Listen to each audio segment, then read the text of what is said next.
Hello बच्चों, कैसे आप लोग। तो बेटा आज बात कर रहे हैं यूनिट 1 में पहले चैप्टर की sexual reproduction in flowering plants. तो बेटा आप सबको पता है एंजियोस्पर्म। What are angiosperms? नाम से आप बता सकते हैं एंजियोस्पर्म क्या होते हैं। चलिए बताइए।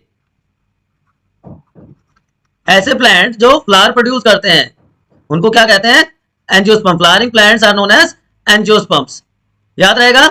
चलिए, आप जब अपने चारों तरफ देखते हो तो आपको जब ग्रीनरी दिखती है, फ्लावर्स दिखते हैं, तो बहुत अच्छा सा फील होता है ना।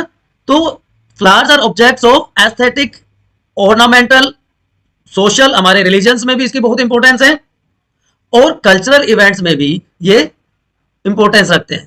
तो ये सारी की सारी वैल्यूज एड ऑन कर देते हैं। और जब मैनेजमेंट और कल्टीवेशन किया जाए ऑर्नामेंटल और फ्लावरिंग प्लांट्स का, उसको कहा जाता है बच्चों floriculture. So floriculture is cultivation and management of ornamental plants and animals. Clear to everyone? ठीक है। अब जो फ्लावर होता है उसमें दो वर्ल्स होते हैं, एक होता है एसेंशियल वर्ल और एक accessory whorls. Androecium and gynoecium जो मेल और फीमेल पार्ट है, they are known as essential whorls, जबकि सेपल्स और petals, calyx and corolla are known as accessory whorls. अगर किसी फ्लावर में ये चारों पार्ट प्रेजेंट है then it is known as complete flower. लेकिन अगर एक भी पार्ट मिसिंग है इन चारों में से, एंड्रोशियम, गाइनेशियम, सेपल, पेटल्स, एक भी अगर वहां पे नहीं है देन उसको हम क्या कह देंगे? Incomplete flower.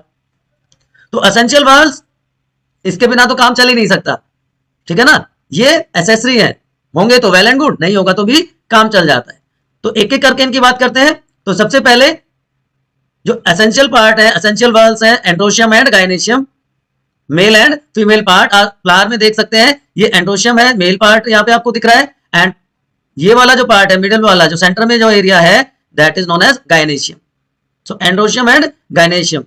Stigma, style, ovary, तीन पार्ट में ये डिवाइड होता है। ओवरी में ही ओव्यूल्स प्रेजेंट होते हैं।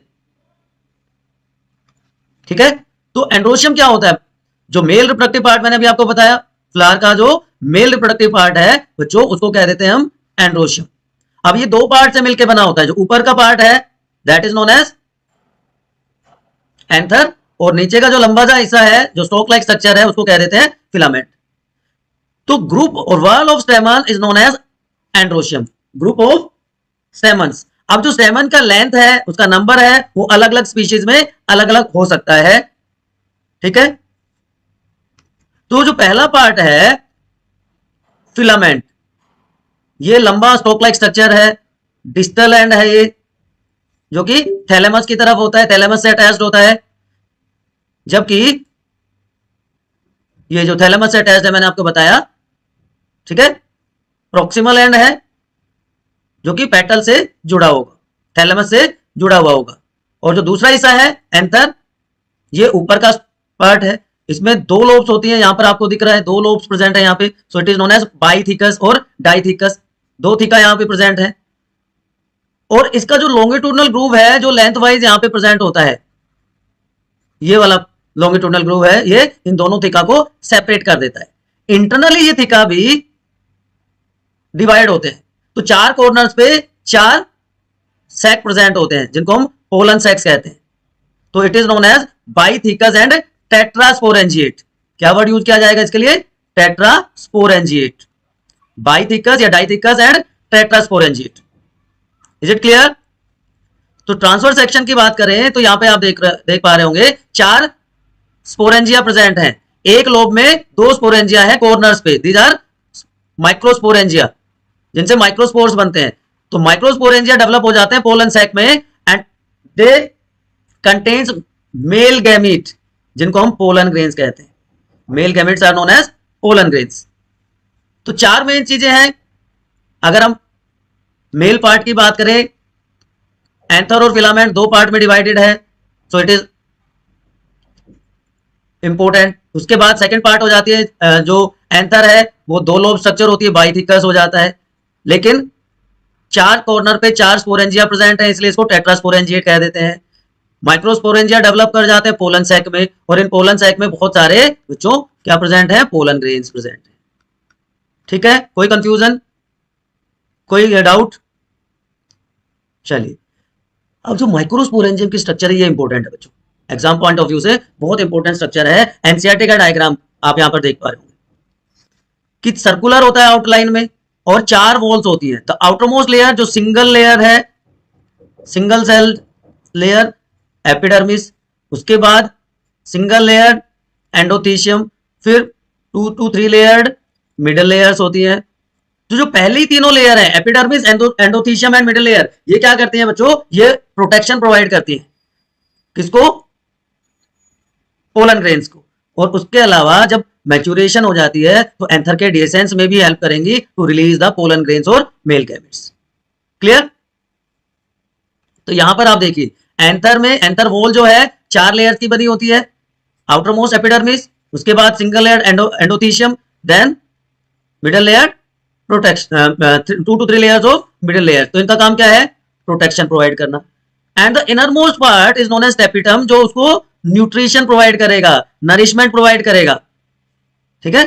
तो एंथर में क्या है, माइक्रोस्पोरेंजियम। माइक्रोस्पोरेंजियम में जो सेंट्रली प्लेस्ड स्पोरोजिनस टिश्यू है जिससे माइक्रोस्पोर की फॉर्मेशन हो जाएगी। The process of formation of microspore is known as microsporogenesis. Genesis का मतलब सिंथेसिस है, माइक्रोस्पोर मतलब मेल पार्ट की बात हो रही है यहां पर। ठीक है। And the inner most part, ये वाला जो हिस्सा है टेपिटम, ये क्या करता है, ये नरिशमेंट प्रोवाइड करेगा डेवलपिंग पोलन ग्रेन्स। अब इसमें डेंस साइटोप्लाज्म होगा और एक से ज्यादा न्यूक्लियस हो सकते हैं। यंग एंथर में हर माइक्रोस्पोरेंजियम में सेंटर में स्पोरोजेनस टिश्यू है। ये वाला पार्ट जो है ये क्या कहलाएगा, स्पोरोजेनस टिश्यू। यहां पर आप देख पाएंगे दिस इज स्पोरोजेनस टिश्यू, जहां पे compactly arrange sporogenous cells present है। और अभी मैंने आपको क्या बताया, स्पोरोजेनस टिश्यू की सेल्स ही क्या करेंगी, माइक्रोस्पोर की फॉर्मेशन में हेल्प करेंगी। जैसे जैसे डेवलपमेंट होती है तो जो माइक्रोस्पोर मदर सेल है, इसको एमएमसी या पीएमसी पोलन मदर सेल कहते हैं, each pollen mother cell which is diploid, वो म्यूसिस करेगी, रिडक्शनल डिवीजन होगा उसमें और 4 सेल का ग्रुप बन जाएगा जिसको कहेंगे हम माइक्रोस्पोर टेट्राड। ठीक है। तो ये माइक्रोस्पोर की फॉर्मेशन पोलन मदर सेल से, माइक्रोस्पोर मदर सेल से by reductional division is known as microsporogenesis. इन चारों के बीच में कैलस की वॉल होती है। जब कैलस वॉल डिसोल्व हो जाएगी तो चारों के चारों जो टेट्राड के पोलेंस हैं वो सेपरेट हो जाएंगे and individually they are known as pollen grains. Is it clear to everyone? यहां तक कोई कंफ्यूजन है तो प्लीज बताइए फटाफट, अदरवाइज हम आगे चलते हैं। यहां तक कोई कंफ्यूजन नहीं है किसी को? ओके। तो जैसे ही ये एंथर मैच्योर हो जाएगा, यहां से लाइन ऑफ डिसेंस बनेगी। लाइन ऑफ डिसेंस के थ्रू ये रप्चर हो जाएगा and pollen grains are release outside. ठीक है। अब ये माइक्रोस्पोर कैसे पोलन ग्रेन में कन्वर्ट होता है, टेट्राड से एक माइक्रोस्पोर बन गया था, अब इसमें वैक्यूल आपको क्लियरली दिखाई दे रहे होंगे एंड न्यूक्लियस इज पेरिफेरल, बाहर की तरफ है और स्पिंडल फॉर्मेशन हो जाती है। न्यूक्लियस डिवाइड करेगा तो 2 न्यूक्लियस हो जाएंगे, ऊपर वेजिटेटिव न्यूक्लियस, नीचे generative nucleus. Vegetative cell large होगी, उसमें डेंस साइटोप्लाज्म होगा, जबकि जनरेटिव सेल स्मॉल साइज और बीच में कैलस की लेयर आपको दिख रही है। ठीक है। और हर माइक्रोस्पोरेंजियम में lakhs of thousands of pollen grains are present, जो कि डिहेसेंस के साथ रिलीज हो जाएंगे। और जैसे ही सुटेबल कंडीशंस मिलेंगी, सुटेबल सबस्ट्रेटम मिलेगा, तो वो क्या कर जाएंगी, पोलन ट्यूब की फॉर्मेशन कर देंगे और जर्मिनेशन स्टार्ट हो जाएगा। ठीक। स्ट्रक्चर ऑफ पोलन ग्रेन जिसको हम मेल गैमेटोफाइट कहते हैं, ये आप देख रहे हैं स्फेरिकल स्ट्रक्चर है। दीज आर स्फेरिकल स्ट्रक्चर जिनका डायमीटर 25 to 50 मिलीमीटर होता है। एंड साइटोप्लाज्म के चारों तरफ आपको क्या दिख रही है, यहां पर प्लाज्मा मेम्ब्रेन। तो ऊपर की तरफ vegetative cell, larger area dense cytoplasm, लेकिन नीचे की तरफ generative cell with less cytoplasm. ठीक है। अब यहां पर आप देख रहे हो अलग अलग टाइप के पोलन ग्रेन्स आपको दिख रहे हैं। Palynology, study of pollen grain structure is known as palynology. और जो पैलेनोलॉजिस्ट होते हैं वो उसकी आउटर टेक्सचर को देख के बता देते हैं कि कौन सी स्पीशीज का पोलन ग्रेन है। Each pollen grain is having 2 layered wall, outer wall is called exine और इनर हो जाएगी बच्चों intine. Exine and intine. Exine layer बहुत इंपॉर्टेंट है क्योंकि यहां पे बाहर की तरफ क्या है, sporopollenin. Sporopollenin hardest substance of plants, क्योंकि ये हाईली रेजिस्टेंट है, चाहे ऑर्गेनिक मैटर है, एंजाइमेटिक एक्शन है, एनवायरमेंटल कंडीशन, मतलब बायोटिक एबायोटिक फैक्टर सबके अगेंस्ट ये रेजिस्टेंस शो करता है। कितना भी स्ट्रॉन्ग एसिड हो, एल्कली हो, एंजाइम, वो इसको डिग्रेड नहीं कर सकते। इसलिए हजारों साल पुराने पोलन ग्रेन भी प्रिजर्व फॉर्म में मिल जाता है, क्योंकि वो डिग्रेड तो होता नहीं है। लेकिन आप यहाँ पे साथ साथ देख रहे होंगे कि आउटर वॉल जो है, एक्साइन वॉल जो है, कंटिन्यूअस नहीं है। यहाँ पे बीच बीच में अपर्चर्स हैं जहां पे स्पोरोपोलिन एब्सेंट है, और यही वो पार्ट है जहां से पोलन ट्यूब की फॉर्मेशन होती है। ठीक है, एक्सीलेंट पैटर्न और डिजाइन यहाँ पे शो हो रहे हैं, और उसकी स्टडी को मैंने ऑलरेडी आपको बता दिया, पेलेनोलॉजी कहा जाता है। इसके कंपैरिजन में अगर हम देखें, जो अंदर वाली वॉल है, इंटाइन जो है वो कंटिन्यूअस है, थिन है, और पैक्टोसेलुलोज की बनी हुई है, पैक्टीन और सेलुलोज की बनी होती है। वहां पे क्या था, वहां पे था स्पोरोपोलिन, और यहां पे क्या है, पैक्टोसेलुलोज। क्लियर? तो जो मैच्योर पोलन ग्रेन होता है ना बच्चों, उसमें दो सेल्स हैं, वेजिटेटिव और जनरेटिव सेल। यहां पे क्योंकि थिक डेंस साइटोप्लाज्म है, तो यहां पे इरेगुलर शेप का न्यूक्लियस आपको देखने को मिल जाएगा, स्टोर्ड फूड यहां पे देखने को मिल जाएगा। लेकिन जनरेटिव सेल में क्या है, स्पिंडल शेप्ड न्यूक्लियस है, और ये वेजिटेटिव सेल के साइटोप्लाज्म में ही एक तरह से फ्लोट कर रहा है। अब 60% एंजियोस्पर्म में इसी 2 सेल स्टेज पे ही पोलन ग्रेन्स रिलीज हो जाते हैं, डेसेंस हो जाता है, शेड हो जाते हैं। लेकिन बाकियों में क्या होगा, अब यहां पर तो देखिए 2 सेल स्टेज है, ये जनरेटिव सेल, ये छोटा सा व्हाट यू से वेजिटेटिव एंड जनरेटिव न्यूक्लियस, नीचे की तरफ जनरेटिव न्यूक्लियस है। ये जनरेटिव न्यूक्लियस फिर से डिवाइड कर जाएगा, तो ऊपर की तरफ तो वेजिटेटिव था, लेकिन यहां पे फिर से 2 न्यूक्लियाई हो गए, so it is known as 3 cell stage. तो जनरेटिव सेल डिवाइड कर रहा है, माइटोटिक डिवीजन के थ्रू 2 मेल गैमेट्स की फॉर्मेशन हो जाती है, तो रेस्ट जो बचे नियरली 40% जो एंजियोस्पर्म, उसमें 3 सेल स्टेज पे पोलन ग्रेन्स का डिसेंस होता है, पोलन ग्रेन्स रिलीज होते हैं। बेटा एनसीईआरटी की एक एक लाइन आप देख पा रहे होंगे, यहाँ पे कोई कंफ्यूजन हो तो please again and again I am telling you, आप इमीडिएटली वहीं पर पूछ लीजिए, बाद के लिए कोई इफ बट किंतु परंतु नहीं रखना है अपने दिमाग में, ठीक है ना। अब जब जो पोलन ग्रेन शेड हो गए, तो ये स्पीशीज स्पेसिफिक प्रोसेस के थ्रू उसी स्पीशीज के स्टिग्मा पे जाकर स्टिक कर जाएंगे, वाइबिलिटी लूज करने से पहले, क्योंकि अगर एक बार वाइबिलिटी लूज होगी तो वो जर्मिनेट नहीं कर पाएंगे। आगे हम बात करेंगे पोलन वाइबिलिटी क्या होती है। तो जो पोलन ग्रेन वाइबिलिटी है ये डिफर करती है। पोलन वाइबिलिटी चलिए मैं अभी बता देता हूं। एबिलिटी है पोलन ग्रेन की कि वो जर्मिनेट कितने टाइम तक कर पाएगा, तो ये डिपेंड करता है एबायोटिक कंडीशन पे, जैसे टेम्परेचर हो गया, ह्यूमिडिटी हो गया, एंड ये वेरी करता है अलग अलग स्पीशीज में। जैसे राइस, व्हीट जैसे सीरियल्स हैं, इसमें 30 मिनट्स की होती है, लेकिन लेग्यूमिनेसी, रोजेसी, सोलेनेसी फैमिली में मंथ्स तक ये वाइबिलिटी रहती है ना। देखिए कितनी ब्यूटीफुल पिक्चर्स आप देख पा रहे हैं यहाँ पर। तो what is this economic importance of this pollen grains? बहुत सारे प्रोडक्ट्स बनते हैं बेटा इन पोलन ग्रेन से, because they are rich in nutrients. तो एज फूड सप्लीमेंट इनको यूज किया जाता है in the form of pollen tablets, syrup, और इसको एथलीट्स यूज करते हैं। हॉर्स राइडिंग जब होती है तो वो उन हॉर्सेस को ये दिया जाता है टू इनहांस देयर परफॉर्मेंस। और लिक्विड नाइट्रोजन में -196 डिग्री सेल्सियस पर पोलन बैंक में इन पोलन ग्रेन्स को प्रिजर्व किया जाता है, and this technique is known as cryopreservation. This is cryopreservation, liquid nitrogen में -196 डिग्री सेल्सियस पे स्टोर करना, ठीक है। लेकिन कुछ पोलन ग्रेन्स प्रॉब्लम भी कॉज कर देते हैं, they cause allergies in some people. सबसे कॉमन एग्जांपल पार्थेनियम है, जिसको हम कैरेट ग्रास भी कहते हैं, जिसकी वजह से अस्थमा और ब्रोंकाइटिस जैसे रेस्पिरेटरी डिसऑर्डर्स हो जाते हैं, ये रिपार्थेनियम या carrot grass. Bee pollen highly nutritious है, ठीक है, ये स्टोर किए गए हैं पोलन्स, अलग अलग स्पीशीज के पोलन्स को इस तरह से स्टोर किया जाता है। पोलन टैबलेट्स आप यहां पर देख पा रहे होंगे, है ना। तो ये तो हो गया एंड्रोशियम मेल पार्ट की बात।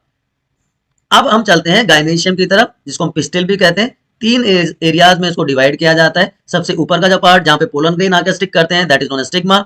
Middle part is known as style, और नीचे का जो सोलन पार्ट है उसको कहते हैं ओवरी। यहां पर मैं आपको वो थोड़ा सा क्लियरली आपको बता देता हूं, इस तरह से स्टिग्मा, स्टाइल और ओवरी। ये सबसे ऊपर का पार्ट है स्टिग्मा, ये स्टाइल है, और जो सोलन पार्ट है ये है ओवरी। ओवरी में लोक्यूल्स प्रेजेंट होते हैं, जिनको ओवेरियन लोक्यूल्स कहते हैं, and in this locules ovules are present. So gynoecium female reproductive part है। अब अगर सिंगल पिस्टिल है तो वो क्या कहलाएगा, मोनोकार्पिलरी। लेकिन एक से ज्यादा पिस्टिल प्रेजेंट है then it is known as multi carpellary. एक नंबर के लिए बहुत इंपॉर्टेंट है, आपके एनसीईआरटी का डायग्राम है मल्टी कार्पिलरी। इसके साथ एक और वर्ड आप देख पा रहे हो, सिनकार्पस। अगर सारी की सारी जो पिस्टल्स हैं वो फ्यूज्ड हैं तो it is known as syncarpous. यहां पे सारी की सारी जुड़ी हुई है। सिन का मतलब फ्यूज्ड और एपो का मतलब फ्री।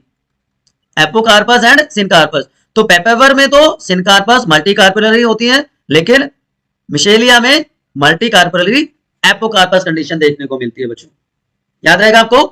तो stigma style ovary monocarpellary single pistil, multi carpellary बहुत सारे पिस्टिल्स, फ्यूज्ड है तो सिनकार्पस और फ्री है तो एपोकार्पस। क्लियर है?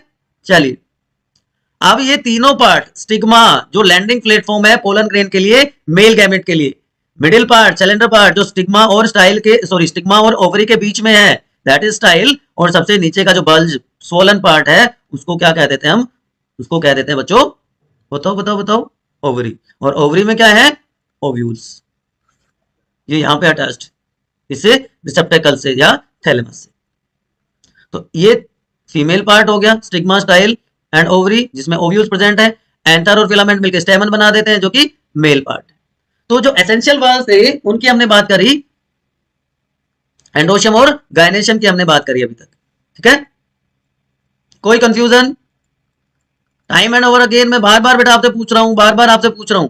अगर आप लोग नहीं बताएंगे तो आप लोगों को डाउट्स रह जाएंगे और ये हाई टाइम है, आप डाउट्स को कैरी ऑन नहीं कर सकते एग्जामिनेशन हॉल में। अब जो मेगास्पोरेंजियम है जिसको हम कहते हैं ओव्यूल, उसकी स्ट्रक्चर की बात कर लेते हैं। ये भी एनसीईआरटी का डायग्राम आप देख पा रहे होंगे। दो एंड होते हैं, दो साइड्स होती है, एक कहलाता है माइक्रोपाइलर एंड और दूसरे को कहते हैं chalazal end, micropyle end chalazal end, ठीक है। अब ओव्यूल प्लेसेंटा से अटैच होता है by this stalk like structure जिसको हम कह रहे हैं फ्यूनिकल। ये प्लेसेंटा और ओव्यूल के बीच का जो अटैचमेंट पॉइंट है बच्चों वो है फ्यूनिकल, ठीक है। और जहां पे दोनों फ्यूज हो जाएंगे वो एरिया क्या कहलाएगा, hilum. Junction where body of ovule and funicle fuse combined together is known as hilum. ये जो प्रोटेक्टिव कवरिंग्स हैं they are known as integuments. Normally दो इंटेगुमेंट प्रेजेंट होते हैं, आउटर एंड इनर इंटेगुमेंट्स, लेकिन तीन इंटेगुमेंट भी रिपोर्टेड है। अब ये काम क्या करेंगे, ये प्रोटेक्शन प्रोवाइड कर रहे हैं, लेकिन ये पूरे के पूरे ओव्यूल को कवर नहीं करते, एक टिप छोड़ देते हैं जहां से पोलन ट्यूब एंटर कर जाती है and that part is known as micropyle. तो जिस साइड माइक्रोपाइल है वो माइक्रोपाइलर एंड, उसके अपोजिट जो एंड है वो क्या कहलाएगा, चेलेजल एंड, ठीक है ना। तो माइक्रोपाइलर एंड चेलेजल दोनों के दोनों एंड प्रेजेंट होते हैं, ठीक है। तो hilum, funicle, integuments and micropylar and chalazal ends. ये वाला पार्ट फिर से इंपॉर्टेंट है, न्यूसेलस एंड एम्ब्रियोसेक। एक मास है, ग्रुप है सेल्स का जहां पे स्टोर्ड फूड होता है, ठीक है ना, जिसको हम कह देते हैं न्यूसेलस। और न्यूसेलस के सेंटर में एक एम्ब्रियोसेक प्रेजेंट होता है which is female gametophyte. Female gametophyte या embryo sac is present in the centre of nucellus, जो कि न्यूट्रिशन प्रोवाइड कर रहा है क्योंकि वहां पे स्टोर्ड फूड प्रेजेंट है, ठीक है ना। ओव्यूल में एक एम्ब्रियोसेक होता है जनरली, जो कि मेगास्पोर या मेगास्पोर मदर सेल से बनता है। एमएमसी मेगास्पोर मदर सेल में मियोटिक डिवीजन होंगे, रिडक्शनल डिवीजन होगा और उसके बाद वो क्या बन जाएगा, मेगास्पोर की फॉर्मेशन हो जाएगी। कैसे होती है प्रोसेस, ये देखिए, देखिए ये हमारा पूरा का पूरा स्ट्रक्चर था, ठीक है। अब यहां पर हम बात कर रहे हैं एम्ब्रियोसेक की।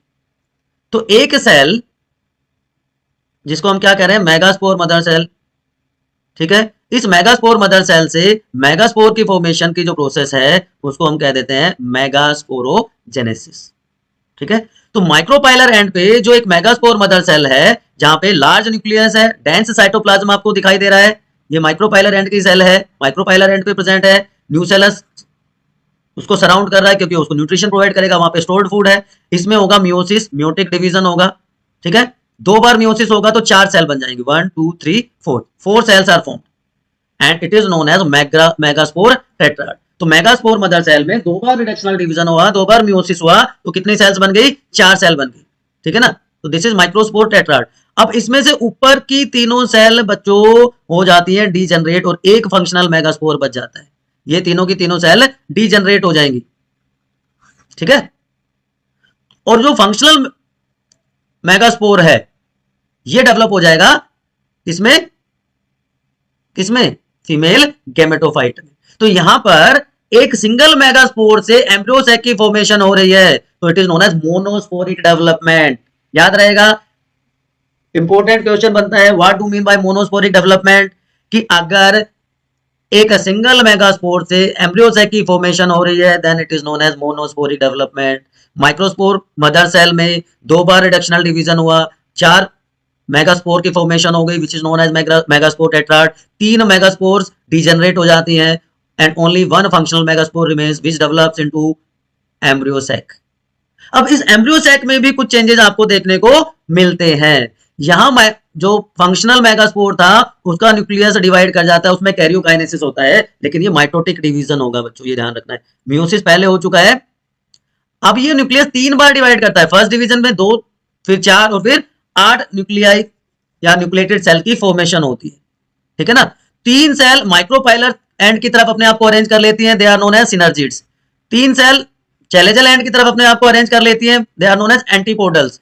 और 2 सेल बीच में रह जाती हैं which is known as central cell, और ये न्यूक्लियाई कहलाएंगे polar nuclei. So this stage is known as 7 celled 8 nuclei stage, 7 celled 8 nuclei stage. तो nucleus of functional megaspore divide mitotically to form 2 nuclei, दोनों अपोजिट पोल्स की तरफ चले गए तो 2 न्यूक्लिएट एम्ब्रियो सैक बन गया। फिर से डिवीजन हो गया जिससे 4 न्यूक्लिएट स्टेज बन गई, दोनों एंड्स की तरफ चले गए 2 nuclei, and ultimately third division के बाद 8 न्यूक्लियर स्टेज बन जाती है, ठीक है। लेकिन ये फ्री न्यूक्लियर डिवीजन हैं। फ्री न्यूक्लियर डिवीजन का मतलब क्या होता है कि न्यूक्लियर डिवीजन के बाद इमीडिएटली साइटोप्लाज्म का डिवीजन नहीं होता या सेल वॉल की फॉर्मेशन नहीं होती है, ठीक है। Is it clear? यहां तक कोई कंफ्यूजन है किसी बच्चे को? प्लीज फटाफट बताइए मुझे, इंपॉर्टेंट है ये सारे टॉपिक्स। अब यहां पर देखिए, चैलेजल एंड पर क्या है, एंटीपोडल्स है। माइक्रोपाइलर एंड पे क्या है, सिनर्जिड्स। सिनर्जिड्स में से एक सेल डेवलप होकर एग सेल बना देती है, एग सेल की फॉर्मेशन कर देती है, ठीक है। अब 6 जो सेल्स हैं ये सारी की सारी तो हैं हैप्लॉइड, तीनों की तीनों एंटीपोडल्स, तीनों की तीनों सिनर्जिड्स हैप्लॉइड सेल हैं, क्योंकि उनमें एक एक न्यूक्लियस आपको दिख रहा है। लेकिन जो सेंट्रल सेल है, सेल एक है लेकिन वहां पर 2 न्यूक्लियाई प्रेजेंट हैं, 2 पोलर न्यूक्लियाई प्रेजेंट हैं, सो इट इज डिप्लॉइड, ठीक है। सो इसीलिए इसको 7 सेल्ड 8 न्यूक्लियर स्टेज बच्चों कहा जाता है। अब यहां पर आपको एक मास दिख रहा है, सेल्स दिख रही हैं जिसको कहते हैं फिलीफॉर्म एपरेटस। ये फिलीफॉर्म एपरेटस का काम क्या होता है, ये गाइड करती है पोलर ट्यूब को टुवर्ड्स एग सेल, वहां तक पहुंचने में हेल्प करेगी, ठीक है। और हेल्प के बाद क्या हो जाएगा, हेल्प के बाद क्या हो जाएगा, help guide the polar tube into the synergids. 3 cells chalazal end की एंटीपोडल्स हैं, 3 सेल जो माइक्रोपाइलर एंड की है वो क्या कहलाएगी, एग एपरेटस। एग एपरेटस में मैंने अभी आपको क्या बताया, 2 सिनर्जिड्स रह जाएंगी और एक क्या हो जाएगी, एग सेल बन जाएगी। सारी की सारी कैसी हैं, एप्लॉइड हैं। सेंट्रल सेल कैसी हो गई, 2 न्यूक्लियस की वजह से डिप्लॉइड। Clear to everyone? चलें आगे, चलिए अब देखिए ओवरऑल हमने क्या क्या किया कि मेगास्पोर मदर सेल थी, या उससे भी पहले जाए तो एक लार्ज सेल थी डेंस साइटोप्लाज्म वाली जिसको मेगास्पोर मदर सेल कह रहे हैं। उसमें 2 बार मियोसिस हुआ, ठीक है, 4 सेल्स बन गई, ऊपर की तीनों सेल डिजनरेट कर गई, ठीक है।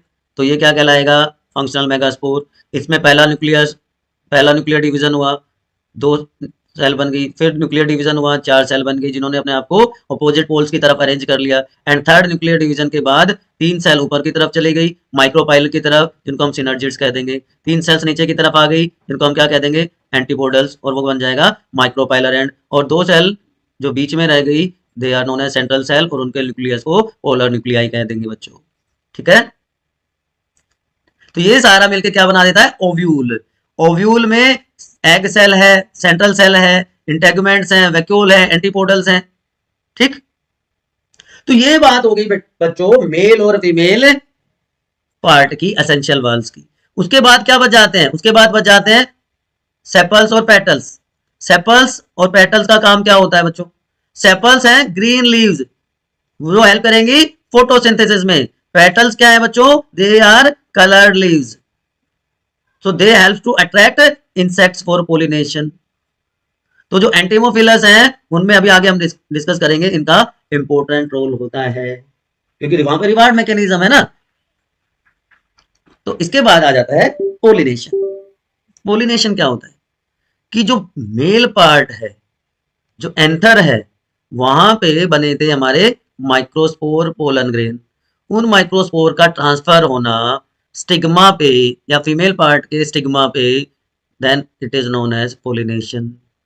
ठीक है, transfer of pollen grains from anther to stigma of the pistil is known as pollination. ठीक, अब पोलिनेशन अलग अलग टाइप का होता है मेरे बच्चों। कितने टाइप का होता है पोलिनेशन? दो मेन टाइप होते हैं पोलिनेशन की। कौन कौन सी? Self pollination and cross pollination. तो यहीं पे चलिए बता देता हूं। अगर मेल और फीमेल पार्ट एंडोशियम और गाइनेशियम एक ही फ्लावर में प्रेजेंट हैं, then it is known as self pollination. Pollination not pollution. और ऐसे फ्लावर को कह देते हैं बाइसेक्सुअल फ्लावर, जहां पे मेल और फीमेल दोनों एक ही फ्लावर में प्रेजेंट है, लेकिन मेल पार्ट एक फ्लावर में है, फीमेल पार्ट दूसरे फ्लावर में है, एक ही प्लांट में अलग अलग फ्लावर पे है या अलग अलग प्लांट में अलग अलग फ्लावर पे है, then it is known as cross pollination. ठीक, तो सेल्फ एंड क्रॉस पोलिनेशन का डिफरेंस आपको पता चल गया। Autogamy is a type of self. Auto का मतलब सेल्फ, गैमी का मतलब मैरिज, सेल्फ मैरिज। तो सेम फ्लावर में अगर ये काम होता है, अभी मैंने बताया ना कि एंथर से जो पोलन ग्रेन्स रिलीज हुए उसी फ्लावर में स्टिग्मा पर जाके स्टिक कर जाते हैं। ठीक है, तो वो क्या हो जाता है? ऑटोगैमी। लेकिन ऐसे फ्लावर जहां पे एक्सपोज एंथर और स्टिग्मा है, वहां पे ऑटोगैमी रेयरली देखने को मिलती है, क्योंकि वहां पे सिंक्रोनाइजेशन जरूरी है। सिंक्रोनाइजेशन का मतलब एक ही टाइम पे पोलन ग्रेन रिलीज हो और उसी टाइम पे स्टिग्मा उसको रिसीव कर ले, या हम कह सकते हैं कि दोनों की मैच्योरेशन एक साथ हो। दूसरी कंडीशन कि पोलन ग्रेन जो एंथर में प्रेजेंट है और स्टिग्मा जो फीमेल पार्ट पे प्रेजेंट है, दोनों एक दूसरे के बहुत बहुत क्लोज हो। तो ये दोनों कंडीशन अगर फुलफिल है तो सेल्फ पोलिनेशन या ऑटोगैमी प्रमोट होती है, अदरवाइज वो रेयर होती है। अब कुछ प्लांट हैं जैसे वायोला, जिसको हम कॉमन पेंसी कहते हैं, ऑक्जेलिस एंड कोमोलिना। यहाँ पे दो तरह के फ्लावर्स बच्चों प्रोड्यूस होते हैं। एनसीईआरटी का सुंदर सा डायग्राम, चैस्मोगैमस एंड क्लिस्टोगैमस। चैस्मो, आप ऐसे याद, चश्मा, चश्मे से क्या फायदा होता है? क्लियर दिखता है ना, तो चश्मा से आप याद रख सकते हो। और क्लिस्टो का मतलब close, open and close flower. ठीक है, ये तीनों टाइप के फ्लावर देखिए कितने सुंदर फ्लावर है, तो तभी तो एस्थेटिक वैल्यू है इनकी, ऑर्नामेंटल वैल्यू है। हमने स्टार्टिंग भी यहीं से की थी। ठीक है ना, तो चैस्मोगैमस फ्लावर क्या होगा? चलिए बताइए, मैंने आइडिया आपको दे दिया, कमेंट सेक्शन में बताइए फटाफट, फटाफट बताइए। दो दो वर्ड मैं यूज कर रहा हूं, चैस्मोगैमी एंड क्लिस्टोगैमी। चैस्मोगैमस फ्लावर और क्लिस्टोगैमस फ्लावर क्या होता है? चश्मा मैंने बताया ना, closed, they do not open, ठीक ना, क्लोज फ्लावर्स, तो उनको देखने के लिए चश्मे की जरूरत पड़ेगी। और दूसरा क्लिस्टोगैमस, सॉरी, ये these are open flowers and cleistogamy close flowers. ठीक है, तो यहां पे ऑटोगैमी देखने को मिलती है क्योंकि एंथर और जो स्टिग्मा है, मेल और फीमेल पार्ट है, एक दूसरे के बहुत पास पास है। जब एंथर डिसेंस कर जाए बर्ड कंडीशन में, तो क्या होगा? सेल्फ पोलिनेशन होगा। ठीक है ना, अब जो क्लिस्टोगैमस फ्लावर है, जो क्लोज फ्लावर है, उसमें सेल्फ पोलिनेशन अशोर्ड होता है, क्योंकि वहां पे पोलिनेटर्स की जरूरत नहीं है, पोलिनेटर्स नहीं है। तो cleistogamous flower produce assured seed set even in the absence of pollinators, कि वहां पे तो बाहर का कुछ आ ही नहीं सकता, बर्ड कंडीशन में है, तो वहां पे तो प्योर लाइन मेंटेन हो जाएगी। बट क्लिस्टोगैमी, ये तो एडवांटेज हो गया, फायदा की बात होगी ये। लेकिन cleistogamy leads to inbreeding depression. अगर बहुत जनरेशन तक बच्चों सेल्फ पोलिनेशन होता है, तो मान लो किसी जनरेशन में कोई डिजीज हो गई, कोई इंफीरियर कैरेक्टर है, तो वो इंफीरियर कैरेक्टर डिजीज भी कैरी ऑन होती रहेगी, जिसकी वजह से सुपीरियरिटी कम हो जाएगी, प्रोडक्टिविटी कम हो जाएगी, और इसको कहते हैं इनब्रीडिंग डिप्रेशन। तो क्रॉस पोलिनेशन किया जाता है to overcome inbreeding depression. Geitonogamy, plant एक है, फ्लावर अलग अलग है, ठीक है ना, प्लांट एक है, फ्लावर अलग अलग है। तो genetically it is autogamy, genetically similar to autogamy, but functionally cross pollination है क्योंकि फ्लावर अलग अलग है। So transfer of pollen grains from anther to stigma of another flower of same plant. तो फंक्शनली तो बच्चों क्या हो गया ये, क्रॉस पोलिनेशन, क्योंकि यहाँ पे पोलिनेटिंग एजेंट की जरूरत पड़ने वाली है ना, पोलिनेटिंग एजेंट की यहाँ पे जरूरत पड़ने वाली है, but genetically it is autogamy because pollen grain from the same plant. ठीक है, यहां तक कोई कंफ्यूजन? अब एक्सक्लूसिवली क्रॉस पोलिनेशन क्या होता है? Exclusive cross pollination, xenogamy, xeno, transfer of pollen grains from anther to stigma of different plant, plant ही अलग अलग है भैया। ये इस तरह आप समझो कि भैया आप हो 12th क्लास में, आपका सेक्शन है ए, आप मेडिकल स्टूडेंट, बायो वाले स्टूडेंट हो, और आपका फ्रेंड भी उसी क्लास में 12th ए में मेडिकल सेक्शन में, ठीक है, तो ये तो क्या हो गया, सेल्फ पोलिनेशन हो गया ना। लेकिन क्लास 12th ही है, लेकिन सेक्शन बी है, नॉन मेडिकल सेक्शन का बच्चा है, तो वो क्या हो जाएगा, जिटेनोगैमी। लेकिन आप 12th में हैं और आपका दोस्त है 11th क्लास में, तो क्या हो गया, वो जीनोगैमी होगा बच्चों। ठीक है ना, तो same class, same to same, तो सेल्फ, सेम क्लास सेक्शन अलग, जिटेनोगैमी, मतलब एक ही प्लांट है लेकिन फ्लावर अलग अलग है, तो जिटेनोगैमी। लेकिन क्लास ही अलग, प्लांट ही अलग हो गया, तो क्या हो जाएगा, जीनोगैमी। तो जेनेटिकली डिफरेंट पोलन ग्रेन्स आ जाते हैं स्टिग्मा पे। अगर पूरा इसको हम समराइज करें, देखिए, तो अब जो हम देखने वाले हैं क्रॉस पोलिनेशन में, तो बायोटिक और एबायोटिक दोनों एजेंट हैं, बायोटिक और एबायोटिक एजेंट हैं जो कि पोलिनेटर का काम करते हैं। बायोटिक एजेंट में इंसेक्ट होते हैं, बर्ड्स होते हैं, या दूसरे एनिमल्स हो सकते हैं, लेकिन एबायोटिक में वाटर के थ्रू या विंड के थ्रू होता है, एनिमोफिली, और वाटर के थ्रू होगा तो हाइड्रोफिली, हाइपोहाइड्रोफिली एंड एपी हाइपोफिली, कि जो वाटर के सरफेस के ऊपर होते हैं ना floating plant, floating aquatic plants, वो क्या कहलाएंगे, वो क्या शो करेंगे, एपी हाइड्रोफिली। और जो सबमर्ज्ड है, प्लांट में पानी में डूबे हुए हैं, they are known, they will show hypohydrophily, submerged in water and float over water. ठीक है ना, चलिए एक बार मैं उनका एक एक डिटेल बता देता हूं, उसके बाद इनके बारे में बताऊंगा। यहां पे समरी आपको पूरा हेल्प कर देगी समझने में चीजों को। ठीक है ना, तो क्या क्या होता है, देखिए, सबसे पहले एजेंट्स ऑफ पोलिनेशन, कि वो ऑर्गेनिजम्स, वो फैक्टर्स जो हेल्प करते हैं पोलिनेशन प्रोसेस में, they are known as agents of pollination. तो दोनों तरह के हो सकते हैं, मैंने अभी आपको बताया, एबायोटिक भी हो सकते हैं विंड और वाटर के फॉर्म में, या बायोटिक हो सकते हैं इंसेक्ट्स में, एंटीमोफिली, बर्ड्स में, बैट्स में चिरोपेटेरोफिली, तो बहुत सारे ये हो सकते हैं, प्राइमेट्स, रेप्टाइल्स, रोडेंट्स, कितने भी हो सकते हैं। ठीक है, ये बैट्स की हेल्प से हो रहा है, बर्ड्स की, ये हमिंग बर्ड आपको दिखाई दे रही है यहाँ पर, ये प्राइमेट्स की हेल्प से हो सकता है, रोडेंट्स की हेल्प से हो सकता है, एक एक करके डिस्कस करेंगे, है ना, तो आपको चीजें और अच्छे से समझ में आएंगी। विंड, झोंका हवा का, ये देखिए कितना उड़ रहे हैं, है ना, ये बहुत बहुत बहुत बहुत इंपॉर्टेंट है। कौन का ईयर बहुत इंपॉर्टेंट है। एक नंबर में मेरा एक प्रीवियस स्टूडेंट था, 99 मार्क्स आए, सिर्फ एक नंबर कटा, वो यही कंफ्यूजन में कटा, तो आप वो गलती ना करें। ठीक है ना, तो विंड के थ्रू जब पोलिनेशन होगा तो हो जाएगा एनिमोफिली। ठीक है, मोस्ट कॉमन एबायोटिक एजेंट है, मोर नहीं, मोस्ट कॉमन। अब कुछ कैरेक्टरिस्टिक्स होते हैं एनिमोफिलस प्लांट्स की, या विंड पोलिनेटेड प्लांट्स, फ्लावर्स के कुछ कैरेक्टरिस्टिक्स होंगे। सबसे पहली बात तो single ovule in each ovary, और बहुत सारे फ्लावर्स मिलके कंपैक्ट इन्फ्लोरेसेंस बना लेते हैं। ठीक है ना, अब जो मैं आपको बताने जा रहा हूं बच्चों, बहुत ध्यान से सुनना है, ये आपने सबने खाया है, कॉर्न है, कॉर्न को अब क्या होता है, टेसल्स, टेसल्स, ध्यान से सुनना, stigma and style, stigma and style मतलब क्या है, female part, stigma and style which wave in the wind to trap the pollen grain. तो कॉर्न कोब क्या है, corn cob is female part. ठीक है, और एनिमोफिली ग्रासेस में सबसे ज्यादा देखने को मिलता है। ठीक है, याद रहेगा बच्चों मेरे। चलिए, तो ये इसके फीचर्स हैं, कैरेक्टरिस्टिक्स हैं। क्या? बहुत ज्यादा अमाउंट में पोलन ग्रेन्स प्रोड्यूस होते हैं, लेकिन ये वेस्ट मेथड भी है। अब मान लो मेल पार्ट यहाँ पर है, फीमेल पार्ट इधर है, हवा इधर की चल गई, तो सारे के सारे पोलन ग्रेन्स तो जो मेल गैमेट्स है वो तो अपोजिट डायरेक्शन में चले गए, फेलियर मेथड हो गया ये तो, है ना।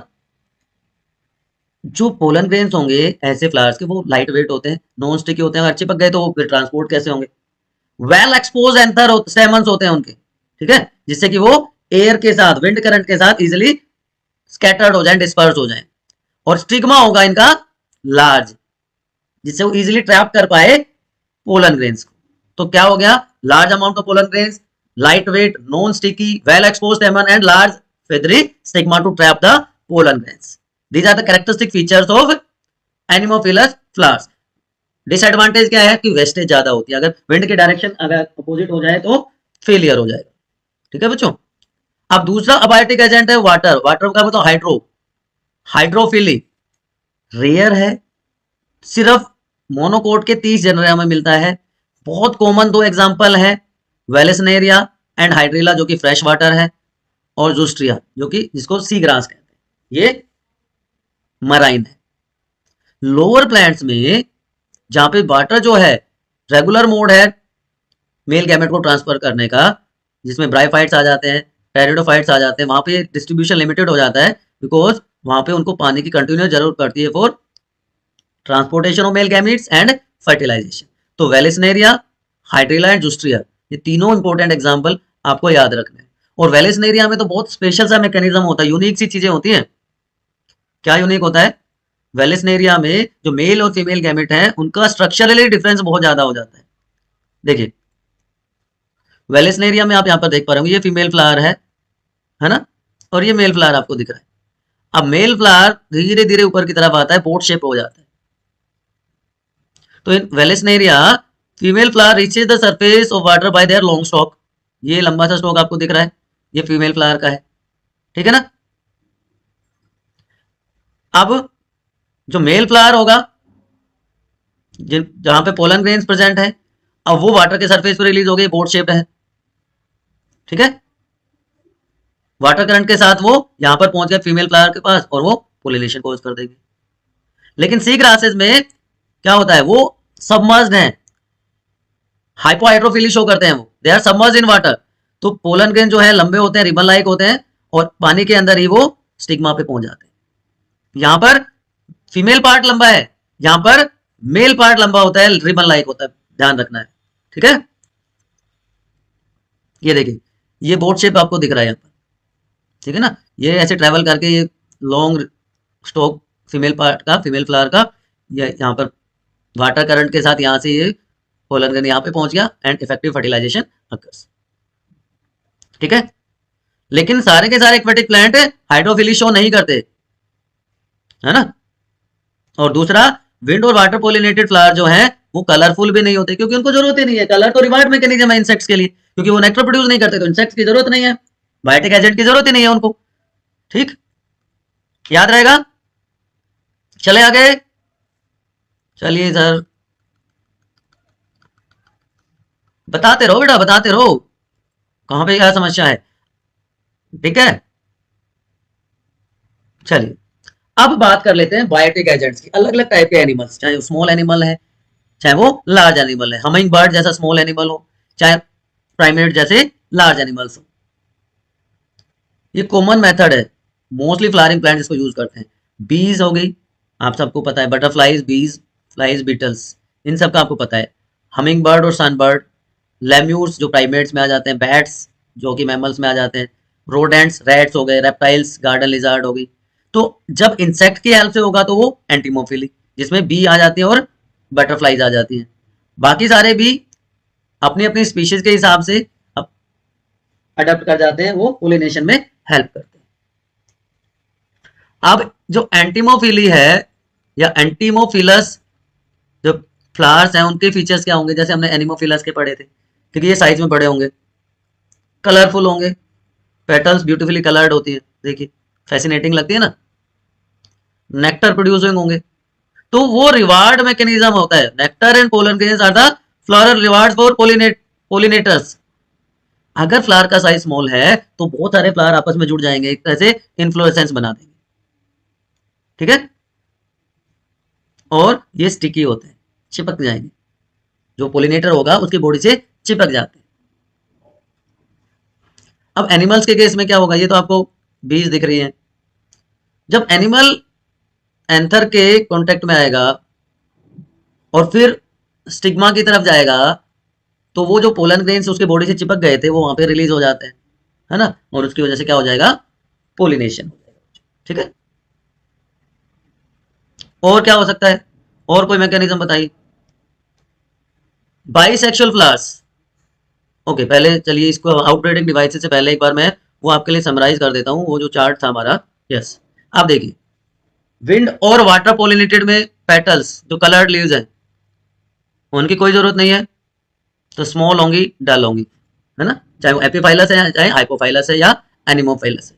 लेकिन एंटीमोफिली में, इंसेक्ट्स वालों में और बर्ड्स पोलिनेटिंग फ्लावर्स में वो लार्ज होंगे पेटल्स, ब्राइटली कलर्ड होंगे, स्मॉल होंगे, कलर्ड होंगे, और नहीं तो फिली में ऑर्डर इस केस में नहीं होगा, ना तो कलर की जरूरत है ना ऑर्डर की जरूरत है। लेकिन जो इंसेक्ट अट्रैक्ट करने वाले फ्लावर्स हैं उनके उनमें प्लीजिंग ऑर्डर होती है, नेक्टर प्रेजेंट होता है। नेक्टर प्रेजेंट नहीं होता ऑर्निथोफिलस में, याद रखिएगा, क्योंकि इंसेक्ट ही हनी प्रोडक्शन करते हैं। एग्जाम्पल अभी हमने पढ़ा वेलिसनेरिया का, जूस्ट्रिया का मैंने आपको बताया। ग्रासेस में एनिमोफिलिक सबसे ज्यादा कॉमन होता है। योका प्लांट है, योका प्लांट में सूडो कोपुलेशन देखने को मिलता है। आप में से कितनों को सूडो कोपुलेशन के बारे में पता है, फटाफट बताइए। एंटीरेनम मैजस का एग्जाम्पल कहां पे आता है जेनेटिक्स में, आप लोग कमेंट सेक्शन में बताइए, ठीक है ना। सिल्क कॉटन बर्ड्स के थ्रू पोलिनेट होता है। बॉटल ब्रश ऑर्निथोफिली शो करता है। तो ये समरी है, इसको देख के भी आप बहुत सारा कुछ लिख सकते हैं। 1 mark question, MCQs, assertion reasoning type question को सोल्व कर सकते हैं बच्चों, ठीक है। अब कौन से ऐसे मेथड्स हैं जिसके थ्रू हम सेल्फ पोलिनेशन को रोक सकते हैं, उनको कहते हैं आउटब्रीडिंग डिवाइसेस। ये एक समरी है, वैसे ही पहले मैं एक एक करके बताता हूं, फिर समरी डिस्कस करेंगे। सो आउटब्रीडिंग डिवाइसेस, अब जो बाइसेक्सुअल फ्लावर होते हैं, बाइसेक्सुअल फ्लावर्स को हर्मेफ्रोडाइट फ्लावर्स भी कहते हैं, उनमें होता है सेल्फ पोलिनेशन, उनमें होती है ऑटोगैमी। लेकिन अभी हमने थोड़ी देर पहले डिस्कस किया था कि कंटिन्यूअस सेल्फ पोलिनेशन की वजह से इनब्रीडिंग डिप्रेशन हो जाता है। इनब्रीडिंग डिप्रेशन का मतलब क्या, कि जो इंफीरियर कैरेक्टर्स हैं वो भी जनरेशन आफ्टर जनरेशन ट्रांसमिट होते रहते हैं, डिजीज कंडीशन भी ट्रांसमिट होती रहती है, जिसकी वजह से प्रोडक्टिविटी और सुपेरियरिटी हो जाती है कम। तो इसलिए सेल्फ पोलिनेशन को अवॉइड करने के लिए, क्रॉस पोलिनेशन को प्रमोट करने के लिए प्लांट्स में कुछ मेथड्स, कुछ डिवाइसेस डेवलप हो जाती हैं, जिनको हम कहते हैं बच्चों आउट ब्रीडिंग डिवाइसेस, ठीक है। आउट ब्रीडिंग डिवाइसेस में सबसे पहले बात आती है कि भाई एक काम कर दो, दोनों एक साथ मैच्योर ना हो। अगर बाइसेक्सुअल फ्लावर भी है तो प्रोटो एंट्री हो जाए या प्रोटो गायनी हो जाए, प्रोटो एंट्री हो जाए या प्रोटो गायनी हो जाए, या तो मेल पार्ट जल्दी ग्रो कर जाए या फीमेल पार्ट प्रोटो ग्रो कर जाए, जिसकी वजह से सिंक्रोनाइजेशन नहीं होगा, ठीक है ना। भाई पोलन मैच्योर हो गया पहले, लेकिन स्टिग्मा तैयार ही नहीं है, वो मैच्योर ही नहीं है, तो वो पोलन ग्रेन को अचीव नहीं करेगा, ठीक है। या फिर जो एंथर और स्टिग्मा है उसके जो अरेंजमेंट है, जो पोजीशन है, वो अलग अलग हो। तो ये तो एक में दो मेथड हो सकते हैं। उसके अलावा और क्या सिस्टम होता है, क्या डिवाइसेस होती है। एक वर्ड होता है बच्चों, चलिए आप में से किसी को पता है, सेल्फ इनकम्पैटिबिलिटी। ये जेनेटिक मैकेनिज्म है कि स्पीशीज स्पेसिफिसिटी आ जाती है यहाँ पे, क्या कहते हैं, स्पीशीज स्पेसिफिक। जैसे ह्यूमन बींग्स में होता है ना, मैमल्स में होता है स्पीशीज स्पेसिफिक। क्या होता है, सेल्फ इनकम्पैटिबिलिटी। जेनेटिक मैकेनिज्म है to prevent self pollination from the same flower, other flowers of the same plant, जिसकी वजह से जो पोलन ग्रेन्स हैं वो जर्मिनेट नहीं करेंगे, पोलन ट्यूब की फॉर्मेशन ही नहीं होगी, अपने आप को वो रिकॉग्नाइज नहीं करता। मान लीजिए ये स्पीशीज ए है, ये स्पीशीज बी है, ठीक है ना। तो स्पीशीज ए का जो पोलन ग्रेन है वो स्पीशीज ए के स्टिग्मा पे स्टिक नहीं करेगा, या स्टिक करेगा तो पोलन ट्यूब की फॉर्मेशन नहीं होती है, ठीक है, याद रहेगा। तो ये है सेल्फ इनकम्पैटिबिलिटी। और क्या हो सकता है भाई बाइसेक्सुअल खत्म कर दो, मतलब यूनिसेक्सुअल फ्लावर से प्रोड्यूस हो। अगर बाइसेक्सुअल है, मोनोशियस प्लांट है, ये इंपॉर्टेंट है एग्जांपल कैस्टर एंड मेज। ऑटोगैमी तो रोक लेंगे पर जिटेनोगैमी नहीं रोकेंगे। जिटेनोगैमी क्या था, आप मेडिकल के नॉन मेडिकल वाले के साथ दोस्ती। लेकिन डायोसियस प्लांट जैसे पपाया है, वो डायोसिस शो करते हैं, वो बाइसेक्सुअल है। बाइसेक्सुअल है नहीं, दे आर यूनिसेक्सुअल। यस, क्योंकि मेल और फीमेल पार्ट अलग अलग फ्लावर पे प्रेजेंट है, तो ना तो ऑटोगैमी होगी ना जिटोनोगैमी होगी। आपको तो भाई सेक्शन सॉरी क्लास ही चेंज करनी पड़ेगी, 12 से 11th में दोस्ती करनी पड़ेगी। तो पपाया प्लांट आपने देखा होगा सबने कॉमनली, मेल अलग होता है, फीमेल अलग होता है, ठीक है। तो पोलिनेटर की जरूरत पड़ती है। तो पोलन पिस्टल इंटरेक्शन में क्या हो जाता है, जो मैं स्पीशीज स्पेसिफिसिटी की बात कर रहा था, वो भी इंपॉर्टेंट रोल प्ले करती है। अगर राइट टाइप का pollen grain, compatible pollen grain stigma पर पहुंचेगा तो वो उसको एक्सेप्ट करेगा और पोस्ट पोलिनेशन प्रोसेस स्टार्ट हो जाएगी, ठीक है। वो प्रोसेस क्या होती है, वो प्रोसेस होगी सबसे पहले पोलन ट्यूब की फॉर्मेशन होगी जंप पोर के थ्रू। हमने देखा था ना कि एक्साइन लेयर पे तो नॉर्मली तो क्या होता है, स्पोरोपोलिन होता है, लेकिन बीच बीच में गैप होता है, आउटर लेयर कंटिन्यूअस नहीं होती, वहां पे जंप पोर होते हैं। लेकिन अगर इलोंगेटेड हो पोलन ग्रेन तो वहां पे वर्ड यूज किया जाता है जंप फरो। अगर स्फेरिकल है तो जंप पोर यूज करते हैं वर्ड, और अगर इलोंगेटेड हो तो जंप फरो वर्ड यूज किया जाता है। तो पोलन ग्रेन के जो कंटेंट है पोलन ट्यूब में चले जाएंगे और स्टिग्मा के टिश्यू के थ्रू होता हुआ स्टाइल के थ्रू ट्रेवल करके वो ओवरी तक पहुंच जाएगा। आगे की प्रोसेस हम देखेंगे। तो पिस्टिल रिकॉग्नाइज कर देता है कि कंफर्टेबल पोलन ग्रेन है या इनकंफर्टेबल पोलन ग्रेन है। ये कीमोटैक्सिक प्रोसेस है, आपने 10th क्लास में पढ़ा था ना, कीमोट्रोपिक। तो ये कीमोट्रोपिक प्रोसेस है, ठीक है। अब ये देखिए समरी, आउटब्रीडिंग डिवाइसेस, इसको एक तो ऐसे पूछ सकता है, what are the outbreeding devices to prevent self pollination, और how to promote cross pollination. Cross pollination को कैसे हम प्रमोट कर सकते हैं, बढ़ावा दे सकते हैं। तो सिंक्रोनाइजेशन ना हो, जिसको डाइकोगैमी कहा जाता है। एंथर और स्टिग्मा अलग अलग पोजीशन पे हो, इनको हेटेरोस्टाइली कह देंगे। सेल्फ कंपेटेबिलिटी ऑलरेडी मैंने आपको बता दिया, ठीक है ना। यूनिसेक्सुअलिटी, यूनिसेक्सुअल फ्लावर प्रोड्यूस हो, एक प्लांट पे मेल पार्ट है दूसरे पे फीमेल पार्ट है, या एक ही प्लांट में अलग अलग फ्लावर पे मेल और फीमेल पार्ट प्रेजेंट है, तो ऑटोगैमी तो प्रिवेंट हो जाएगी, लेकिन ये जिटेनोगैमी को प्रिवेंट नहीं करेगा। और हार्कोगैमी, ये मैकेनिकल डिवाइस है एक तरह से, male and female are present on different plants, तो इसमें तो पोलिनेटर की जरूरत पड़ेगी ही पड़ेगी। तो ना तो ऑटोगैमी हो पाती है ना जिटेनोगैमी। तो ये 5 word, dichogamy, heterostyly, self compatibility, unisexuality and herkogamy, आपको ध्यान रखना है बेटा, ठीक है ना। याद रह जाएंगे सर, कोशिश करेंगे, कोशिश करनी ही पड़ेगी बच्चों। अब आप चांस नहीं ले सकते। आप किस मोड में हो, आप अंतिम लड़ाई के मोड में हो। आपका टारगेट आपको पता है, आपको टाइम आपका पता है। देखिए अगर लड़ाई है तो लड़नी भी आपको पड़ेगी, ना वक्त और ना हालात आपके हिसाब से, ठीक है ना। तो 95 प्लस अगर चाहिए, लोगों से अलग दिखना है, तो कुछ अलग करना पड़ेगा। और जब आपके साथ आपकी बायोनीति है तो आपको क्यों टेंशन लेना, सिर्फ आपको जो कहा जाए आप वो करते रहिए, उस सब्जेक्ट सॉरी उन टॉपिक्स को उसी सीक्वेंस में पढ़ते रहिए, बस इतना ही तो करना है आपको बच्चों, ठीक है। चलिए पोलन पिस्टिल इंटरेक्शन की बात करते हैं कि भैया एंथर आया, सॉरी पोलन ग्रेन आया, स्टिग्मा पे स्टिक कर गया, ठीक है जी। अगर वो रॉन्ग टाइप का होगा तो रिजेक्शन हो जाएगा, चलो भाई नॉट अलाउड। इनकम्पेटिबल है, रॉन्ग टाइप का है, तो पिस्टल रिजेक्ट कर देगी और पोलन ट्यूब की फॉर्मेशन ही नहीं होगी, ठीक है। अब पोलन ग्रेन्स 2 सेल कंडीशन में रिलीज हो जाते हैं, शेड हो जाते हैं, आपको याद है, आपको पता है। अगर कंफर्टेबल है, राइट टाइप का है, तो क्या होगा, एंट्री हो जाएगी पोलन ट्यूब की सिनर्जिड में, स्टाइल के थ्रू ट्रेवल करके वो आएगा, ये स्टाइल के थ्रू आएगा। And each pollen grain have 2 male nuclei, हर पोलन ग्रेन में 2 मेल न्यूक्लियाई हैं, आप इसको ऐसे शो कर सकते हैं, ठीक है। एक एग सेल के साथ कंबाइन करेगा, दूसरा सेंट्रल सेल के साथ कंबाइन करेगा, इसीलिए तो इसको क्या कहते हैं यहां पर, it is known as double fertilisation, it is known as double fertilisation. अब जो एंट्री है पोलन ट्यूब की ओव्यूल में वो भी अलग अलग टाइप से हो सकती है। चैलेजल एंड से होगी तो चैलेजोगैमी, माइक्रोपाइलर एंड से होगी तो या इंटेगुमेंट के थ्रू होगी, sorry this is through integuments, तो मीजोगैमी और पोरोगैमी माइक्रोपाइलर एंड के थ्रू। तो तीन एंड से एंट्री हो सकती है पोलन ट्यूब की। ठीक, ये भी हो गई जी, ठीक है साहब, हो गया। अब क्या है, तो ये एंट्री के बाद ये मेल गैमेट पहला किसके साथ फ्यूज कर रहा है, एग सेल के साथ, दूसरा किसके साथ फ्यूज करेगा, सेंट्रल सेल के साथ। तो क्या होगा, तो ये होगा। अब जो प्लांट 3 सेल स्टेज पे पोलन ट्यूब को शट करते हैं, सॉरी पोलन ग्रेन को रिलीज करते हैं, वहां पे 2 मेल न्यूक्लियाई हैं स्टार्टिंग से। पोलन ट्यूब पहुंच गई ओवरी तक, ये पोलन ट्यूब चाहे वो पोरोगैमी हुआ, चैलेजोगैमी हुआ, मीजोगैमी हुआ, वो कहां पे पहुंच गई, ओवरी तक, और एंटर कर गई। अब फिलीफॉर्म एपरेटस उसको उस काम में गाइड करेगा, उसको हेल्प करेगा, ठीक है ना, वो माइक्रोपाइलर एंड पे प्रेजेंट है।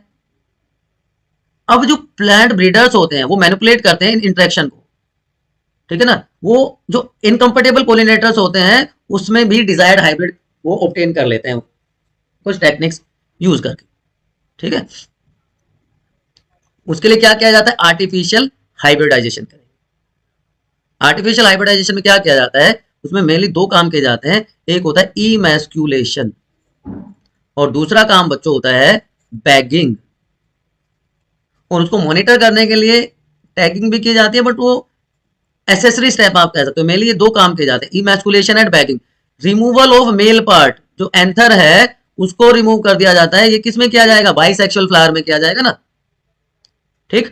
कैसे होगा देखिए, emasculation or bagging are 2 methods in crop improvement programs in which desired pollen grains are used for pollination। तो इसमें क्या कर देते हैं, removal of anther from the bisexual flower bud of the female parent before the dehiscence of anther, कि pollen grain release होने से पहले ही मेल पार्ट को, एंथर को रिमूव कर दिया। उसके बाद जो इमेस्कुलेटेड फ्लावर है उसको पॉलीथीन बैग से या बटर पेपर के बैग से कवर कर दिया, जिससे कि कंटामिनेशन ना हो, दूसरा कोई अनवांटेड पोलन ग्रेन है वो वहां पे ना पहुंच जाए, ठीक है। अब जैसे स्टिग्मा पे रिसेप्टिविटी आ जाती है, हम डिजायर्ड प्लांट के पोलन ग्रेन, डिजायर्ड एंथर से पोलन ग्रेन इकट्ठा करके उनको डस्ट कर देते हैं स्टिग्मा पे, ठीक है।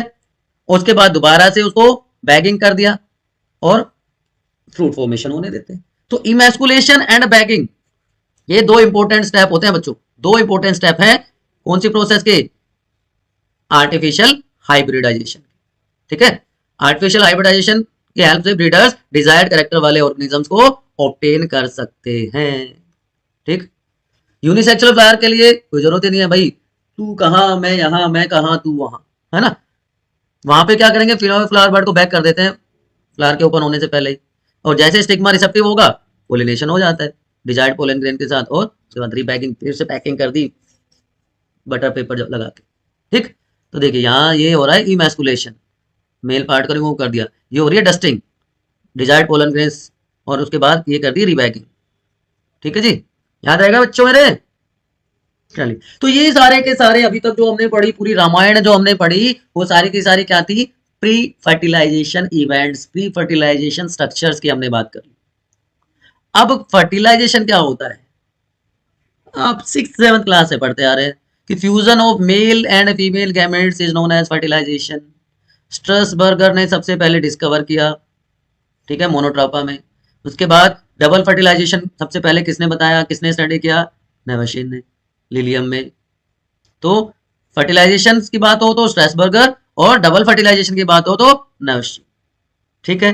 क्या होता है ये डबल फर्टिलाइजेशन, क्योंकि हम बात किसकी कर रहे हैं, बात हम कर रहे हैं बेटा एंजियोस्पर्म्स की। एंजियोस्पर्म्स क्या होते हैं, कोई सो रहा हो जिसको अभी तक नहीं पता चला हो बच्चा, तो प्लीज नॉक नॉक नॉक, कोई है जिसको एंजियोस्पर्म भी नहीं पता है अभी तक। ये तो वो हालत हो जाएगी, पूरी रात हमने रामायण सुनी और सुबह उठ के हमने पूछा कि सीता किसका बाप, ठीक है ना, ऐसा नहीं करना बच्चों। चलिए, डबल फर्टिलाइजेशन क्या होती है, देखिए डबल फर्टिलाइजेशन क्या होती है, सर क्या होती है, 10th क्लास में भी था आपके। अब ये देखिए यहां से पोलन ग्रेन आया, ये स्टिग्मा पे पहुंच गया। अब 3 सेल स्टेज पे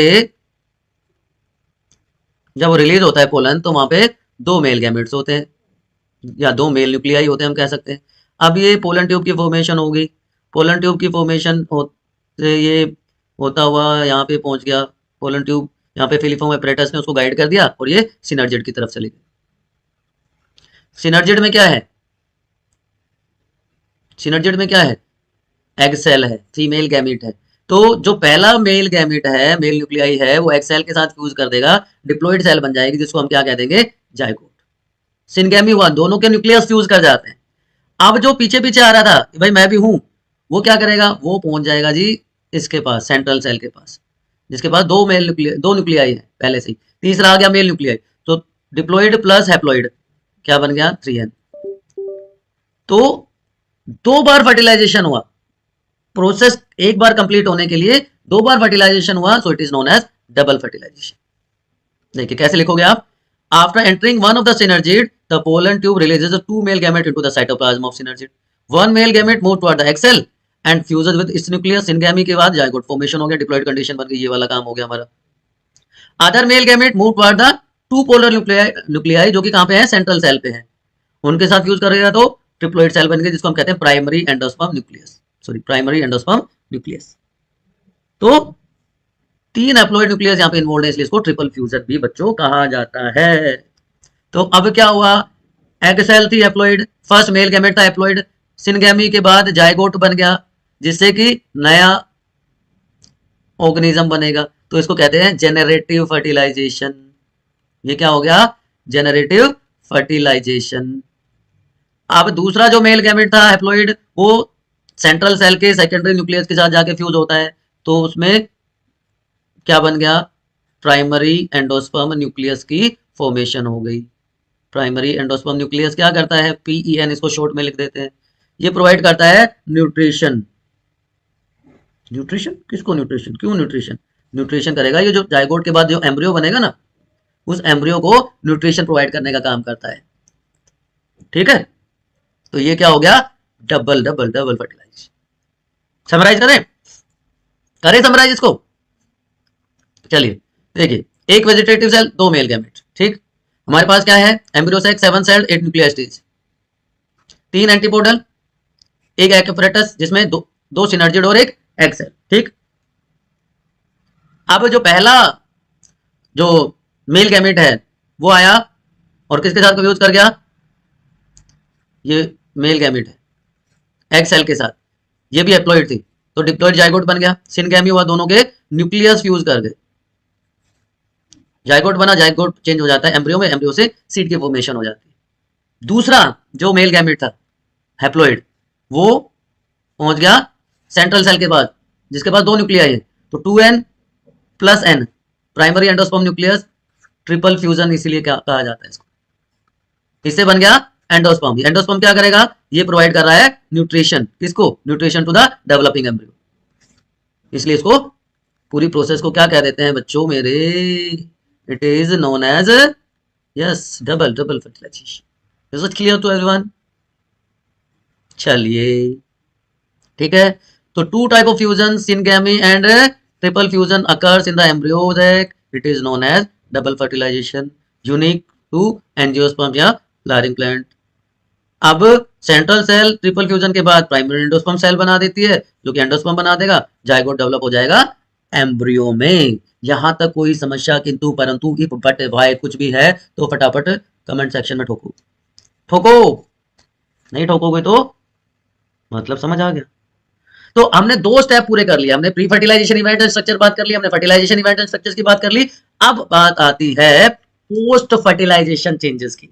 तो पोस्ट फर्टिलाइजेशन चेंजेस में क्या क्या आता है बच्चों, अब बात कर रहे हैं हम पोस्ट फर्टिलाइजेशन की। फर्टिलाइजेशन हो गया, एम्ब्रियो बन गया और एंडोस्पर्म की फॉर्मेशन होगी। अब क्या होगा, अब एंडोस्पर्म डेवलप करेगा, एम्ब्रियो डेवलप करेगा, मैच्योर ओव्यूल से सीड की फॉर्मेशन हो जाएगी और राइपेंड ओवरी से फ्रूट की फॉर्मेशन हो जाएगी। चार चीजें अब होंगी, चार काम अब होंगे। कैसे होंगे, ऐसे होंगे जी। एंडोस्पर्म की डेवलपमेंट कि 2n प्लस n से बन गया हमारा 3n जिसको हम प्राइमरी एंडोस्पर्म न्यूक्लियस कहते हैं, ठीक है। ये एग सेल सिनर्जिड, इससे n प्लस n होके 2n बन गया था, जायगोट बन गया। ठीक, यहां तक की बातें आपको होपफुली मैं ये मान के चल रहा हूं कि आपको सबको समझ में आ गई होंगी, है ना? आ गई? आ गई कि नहीं आ गई? चलिए तो अब आगे का देख लेते हैं। प्राइमरी एंडोस्पर्म सेल में इनिशिएशन हो गया, डिवीजन स्टार्ट हो जाता है और डिवीजन के बाद प्रोलिफरेशन होके वो ट्रिप्लोइड एंडोस्पर्म टिश्यू बना देते हैं जिसमें ट्रिप्लोइड एंडोस्पर्म सेल्स होती है। अब यहाँ पे स्टोरेज होगा, फूड स्टोर्ड रहेगा। क्यों? क्योंकि इसका काम क्या है कि जो डेवलपिंग जाइगोट है उसको न्यूट्रिशन प्रोवाइड करना, तो ये वो काम करेगा, है ना, डेवलपिंग एम्ब्रियो को न्यूट्रिशन प्रोवाइड करने का काम करेगा। ये अब यहाँ पे देखिए जो एंडोस्पर्म होता है बच्चों वो भी अलग अलग टाइप का हो सकता है। अब अगर एंडोस्पर्म में कंटिन्यूअसली न्यूक्लियस का डिवीजन होता रहे, ठीक है, कॉमन प्रोसेस में क्या होता है, प्राइमरी एंडोस्पर्म न्यूक्लियस में सक्सेसिव न्यूक्लियर डिवीजन होंगे जिनको फ्री न्यूक्लियाई कहा जाएगा। तो ऐसा डिवीजन जहां पे न्यूक्लियस फ्रीली डिवाइड करें और उसके थ्रू जो एंडोस्पर्म बनेगा वो क्या कहलाएगा, फ्री न्यूक्लियर एंडोस्पर्म। अब न्यूक्लियाई का नंबर फिक्स नहीं होता, कितना भी हो सकता है, अलग अलग स्पीशीज में, अलग अलग प्लांट्स में अलग अलग हो सकता है। अब जब इन न्यूक्लियाई के चारों तरफ, ये मान लीजिए ऐसे हो रहा था, सॉरी ये था, ये था, ये था, ये था, अब इनके चारों तरफ सेल वॉल की फॉर्मेशन हो जाए तो वो क्या कहलाएगा, सेलुलर एंडोस्पर्म। तो वो क्या बन जाएगा, पहले क्या था, फ्री न्यूक्लियर एंडोस्पर्म, अब दूसरा क्या हो गया, सेलुलर एंडोस्पर्म की उनके चारों तरफ सेल वॉल की फॉर्मेशन हो गई। यहां तक भी समझ आ गई बात? दो बहुत कॉमन एग्जांपल, दो बहुत कॉमन एग्जांपल, बहुत बहुत कॉमन एग्जांपल। इसको जो कोकोनट मिल्क है उसको नरिश्ड, कंप्लीट नरिश्ड डाइट कहा जाता है।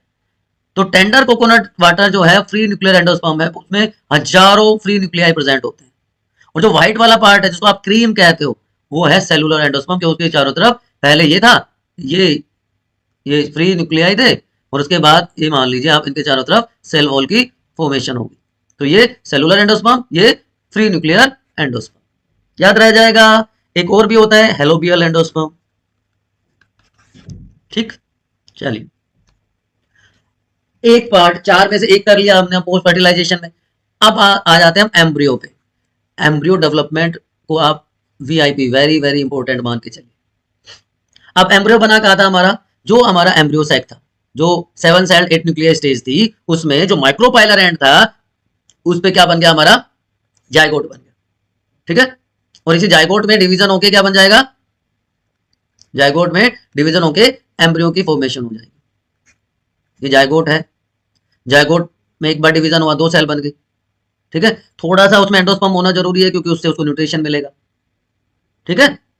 अभी प्रोसेस थोड़ी सी डिफर करेगी, मोनोकोट एम्ब्रियो डेवलपमेंट और डाइकोट एम्ब्रियो डेवलपमेंट थोड़ा सा, लेकिन जो इनिशियल प्रोसेस है एम्ब्रियोजेनिक की, एम्ब्रियो फॉर्मेशन की, वो दोनों में सेम है बच्चों, ठीक है ना। तो उसमें कोई कंफ्यूजन नहीं है, वो दोनों में प्रोसेस सेम होने वाली है। उसके बाद चेंजेस आएंगे, जो भी चेंजेस आएंगे, initially process will remain same. अब जाइगोट बना, जाइगोट में डिवीजन हुआ, तो ये क्या कहलाएगा, प्रो एम्ब्रियो स्टेज, ठीक है।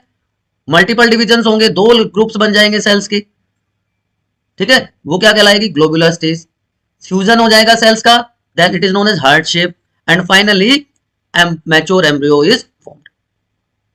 प्रोसेस को भी मैं बताऊंगा, आप ये मत सोचिए कि सर ने तो 2 लाइन में बता दिया कि एम्ब्रियो फॉर्मेशन कैसे होती है, नहीं, प्रोसेस को हम दोनों में डिस्कस करेंगे, मोनोकोट एम्ब्रियो और डाइकोट एम्ब्रियो। लेकिन अभी सिर्फ आपके समझने के लिए मैंने बताया है कि ये 4 स्टेजेस होती हैं जाइगोट से मैच्योर एम्ब्रियो बनने तक, pro embryo, globular, heart shape and mature embryo. NCERT का डायग्राम है बेटा, एनसीईआरटी का एज इट इज डायग्राम है, ठीक है। अब पहले बात करते हैं डाइकोट एम्ब्रियो। अब देखिए ये डाइकोट बना देता हूं मैं, डाइकोट बना दिया हमने, ठीक है। ये वाला पार्ट कहलाता है एम्ब्रियोनल एक्सिस, ठीक है, याद रहेगा। एम्ब्रियोनल एक्सिस से ऊपर की तरफ जो बनता है अगर, तो उसको कहते हैं एपिकोटाइल, और नीचे की तरफ जो स्ट्रक्चर बनती है वो कहलाती है hypocotyl. So epicotyl and hypocotyl 2 structures बन गई। एपिकोटाइल से बच्चों बन जाएगा शूट सिस्टम,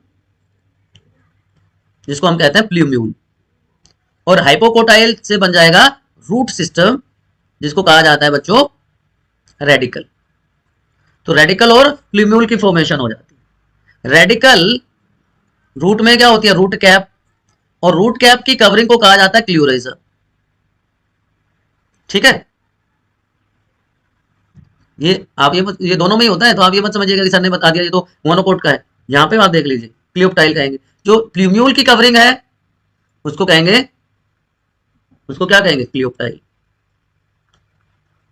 ठीक है, तीन कवरिंग आपको ध्यान रखनी है, प्लूम्यूल की कवरिंग क्लियोप्टाइल, रूट कैप की कवरिंग क्लियोराइजा, और कोटिलेडन की कवरिंग को स्क्यूटेलम कहा जाता है। ठीक है, या अभी मैं इसकी बात कर रहा हूं, डिप्लॉइड एम्ब्रियो की, सॉरी डाइकोट एम्ब्रियो की बात कर रहा हूं। तो एपिकोटाइल से शूट सिस्टम प्लूम्यूल बन गया, हाइपोकोटाइल से रूट सिस्टम रेडिकल की फॉर्मेशन होगी। यहां तक कोई कंफ्यूजन है तो प्लीज एक बार बताइए। अब देखिए वही चीजें दोबारा से हैं। एम्ब्रियोनल एक्सिस था, दो कोटिलेडन थे। एम्ब्रियोनल एक्सिस का पार्ट जो कोटिलेडन से ऊपर की तरफ है वो एपिकोटाइल हो गया, और जैसे प्लूम्यूल या स्टेम की टिप बन गई, शूट सिस्टम बन जाएगा। वो पार्ट जो कोटिलेडन के नीचे की तरफ है वो हाइपोकोटाइल कहलाएगा, जैसे रेडिकल या रूट टिप की फॉर्मेशन हो जाएगी। Root tip covered by root cap, और उसकी कवरिंग को भी क्या कह देते हैं, ये कह देते हैं, इसकी कवरिंग को क्या कह देते हैं,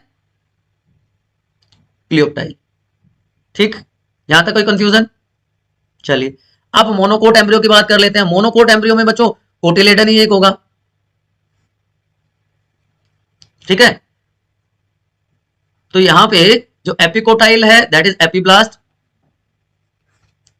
तो उससे क्या बन गया, शूट्स अपेक्स बन गया। रेडिकल से रूट अपेक्स की फॉर्मेशन हो गई। इसकी कवरिंग, जो मोनोकोट की कवरिंग को क्या कह देते हैं, कोटिलेडन की कवरिंग को स्क्यूटेलम कहा जा रहा है। तो एक कोटिलेडन है, ग्रास फैमिली की स्ट्रक्चर है, इसको स्क्यूटेलम कहा जाता है। Lateral to the abdominal axis, lower end radicle, root cap coleorhiza, above level of attachment of scutellum epicotyl short apex, और उसके साथ साथ क्लियोप्टाइल फोलियर स्ट्रक्चर प्रेजेंट। ठीक, तो मोनोकोट और डाइकोट एम्ब्रियो का डिफरेंस आपको पता चल गया। डायग्राम आपको पता है, एनसीईआरटी में भी दिया हुआ है, क्लियर का डायग्राम दिए हुए हैं। ठीक है ना। अब तीसरा पार्ट आ जाता है। हमने बात करी थी क्या क्या बनेगा भाई, एम्ब्रियो की फॉर्मेशन होगी, एम्ब्रियोजेनेसिस के थ्रू एम्ब्रियो की डेवलपमेंट होगी, जायगोट की डेवलपमेंट होगी, उसके बाद ओव्यूल और ओवरी। ओव्यूल से क्या बनेगा, सीड बनेगा, और सॉरी दोनों ओव्यूल लिख दिया हमने। Ripened ovary is known as fruit, और ओव्यूल से क्या फॉर्मेशन हो जाएगी, सीड की फॉर्मेशन। तो सीड फॉर्मेशन की बात कर लेते हैं, ओव्यूल से सीड की फॉर्मेशन हो जाएगी। ये डाइकोट क्योंकि दो कोटिलेडन है यहाँ पर, ये मोनोकोट क्योंकि यहाँ पे एक कोटिलेडन है। मोनोकोट सीड, मेज सीड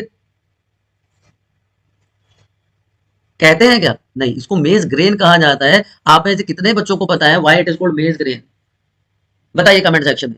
बच्चों ये होता है स्पेशल टाइप का इन्फ्लोरेसेंस। 2-3 क्वेश्चन हो चुके हैं, जब तक आपके रेस्पॉन्सेज नहीं आएंगे मैं आंसर नहीं बताने वाला हूं, मैं कमेंट सेक्शन में ही आंसर बताऊंगा। ठीक है, it is special type of inflorescence, so it is known as maize grain rather than maize seed. यहां पे देखिए जो फूड है वो एंडोस्पर्म में स्टोर होता है, तो such seeds are known as endospermic seeds. और अगर कोटिलेडन में स्टोर्ड फूड रहता है तो they are known as cotyledonous seed या नॉन एंडोस्पर्मिक सीड्स। ठीक, इनको नॉन कोटिलेडनस कह देंगे या एंडोस्पर्मिक सीड्स कह देंगे। तो fertilised ovule is known as seed. तो फाइनल प्रोडक्ट सेक्सुअल रिप्रोडक्शन का क्या होता है, सीड होता है। ओवरी से तो फ्रूट की फॉर्मेशन बन गई। ठीक है ना, तो यहां पे सीड कोट है, कोटिलेडन्स है और एम्ब्रियोनल एक्सिस है। और यहां पे जो थिक होते हैं कोटिलेडन, जहां पे फूड स्टोर होता है, तो वो कोटिलेडनस सीड कहलाते हैं। ठीक, याद रहेगा।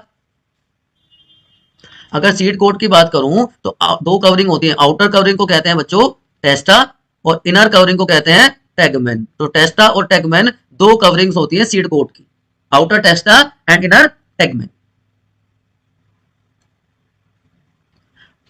मैच्योर सीड दो टाइप के, अभी हम बात कर रहे थे, दो टाइप के सीड्स हो जाते हैं। एल्ब्यूमिनस की एंडोस्पर्म कंप्लीटली कंज्यूम हो गया।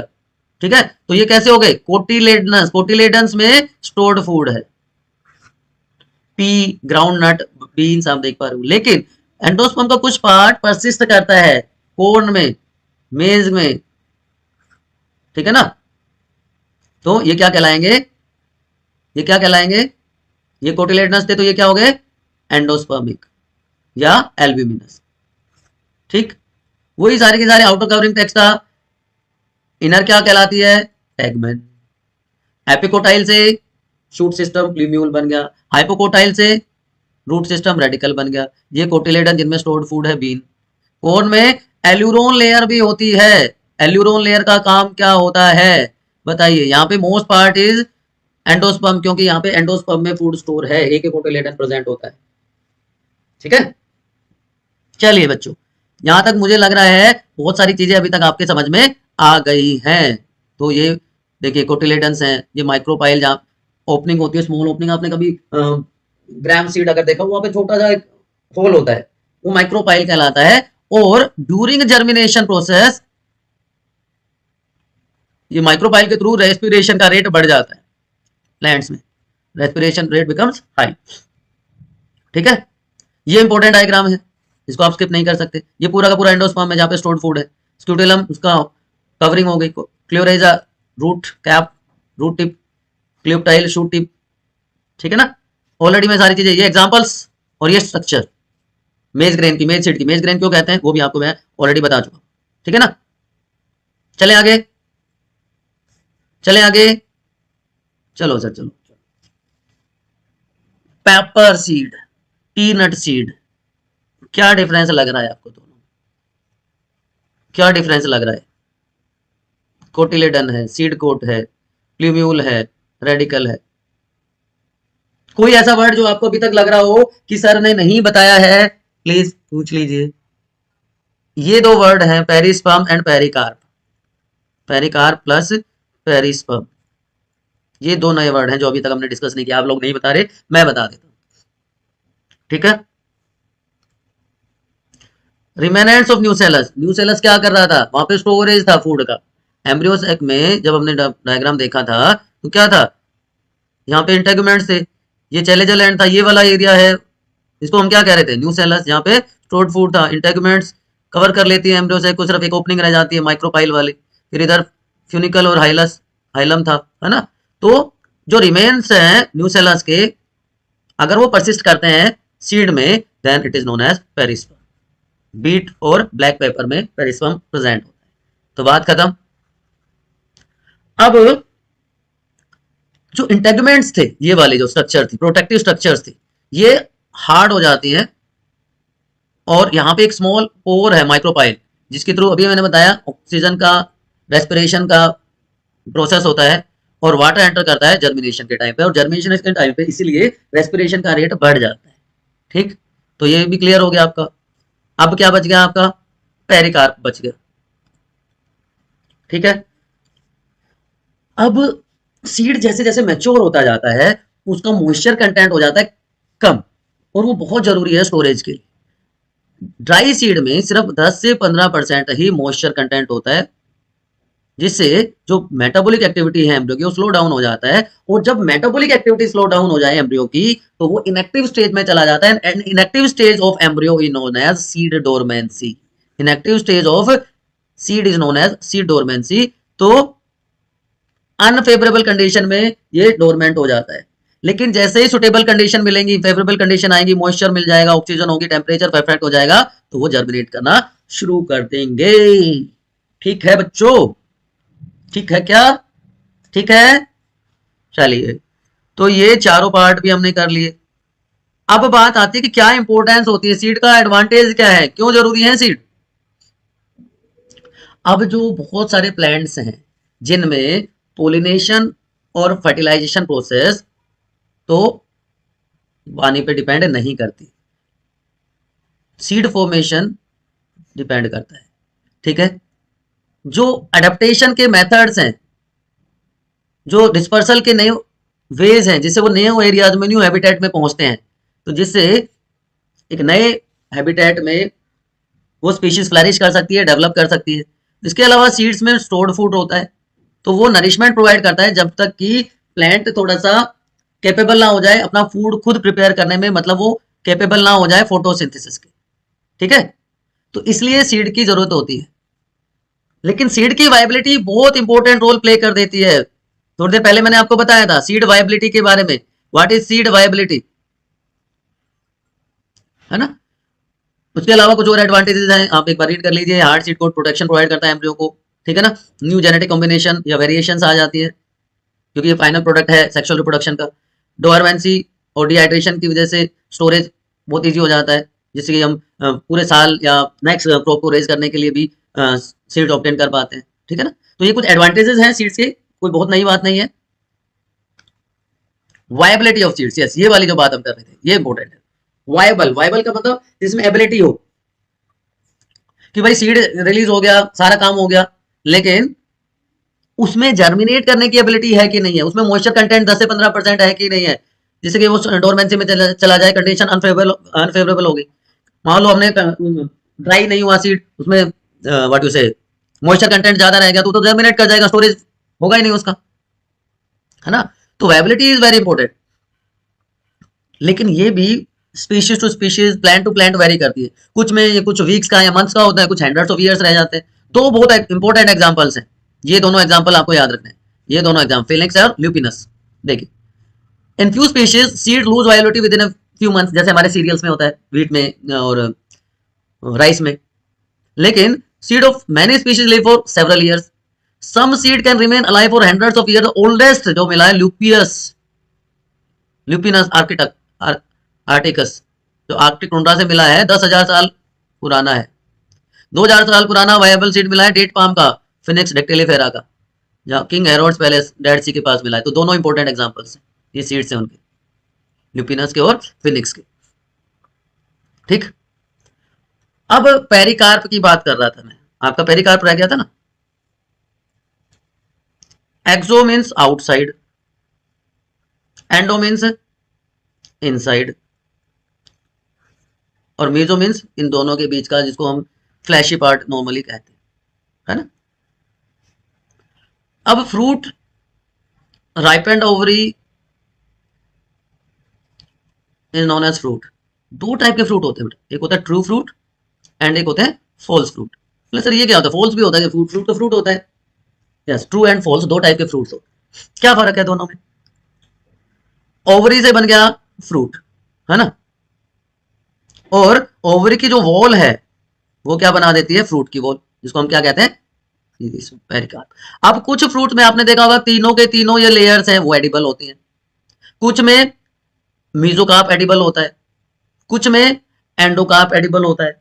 तो आप मुझे बताइए कमेंट सेक्शन में तीनों के एग्जांपल, जहां पे एक्सोकार्प एडिबल है, मीजोकार्प एडिबल है, एंडोकार्प एडिबल है, पूरा का पूरा फ्रूट एडिबल है, ठीक है ना।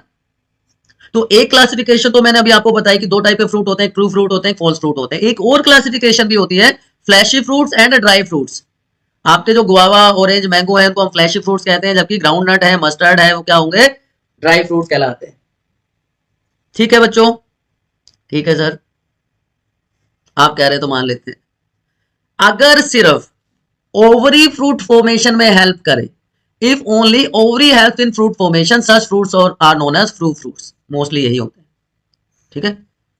Other floral parts post fertilisation changes में शेड ऑफ हो जाएंगे, डिजनरेट कर जाएंगे, फॉल ऑफ हो जाएंगे।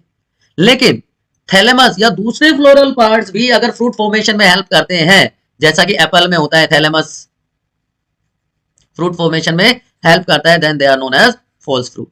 कैशू, ठीक है, स्ट्रॉबेरी, ये सारे के सारे कैसे हैं, देखिए यहाँ पे कैलेक्स दिख रहा है आपको, ठीक है ना।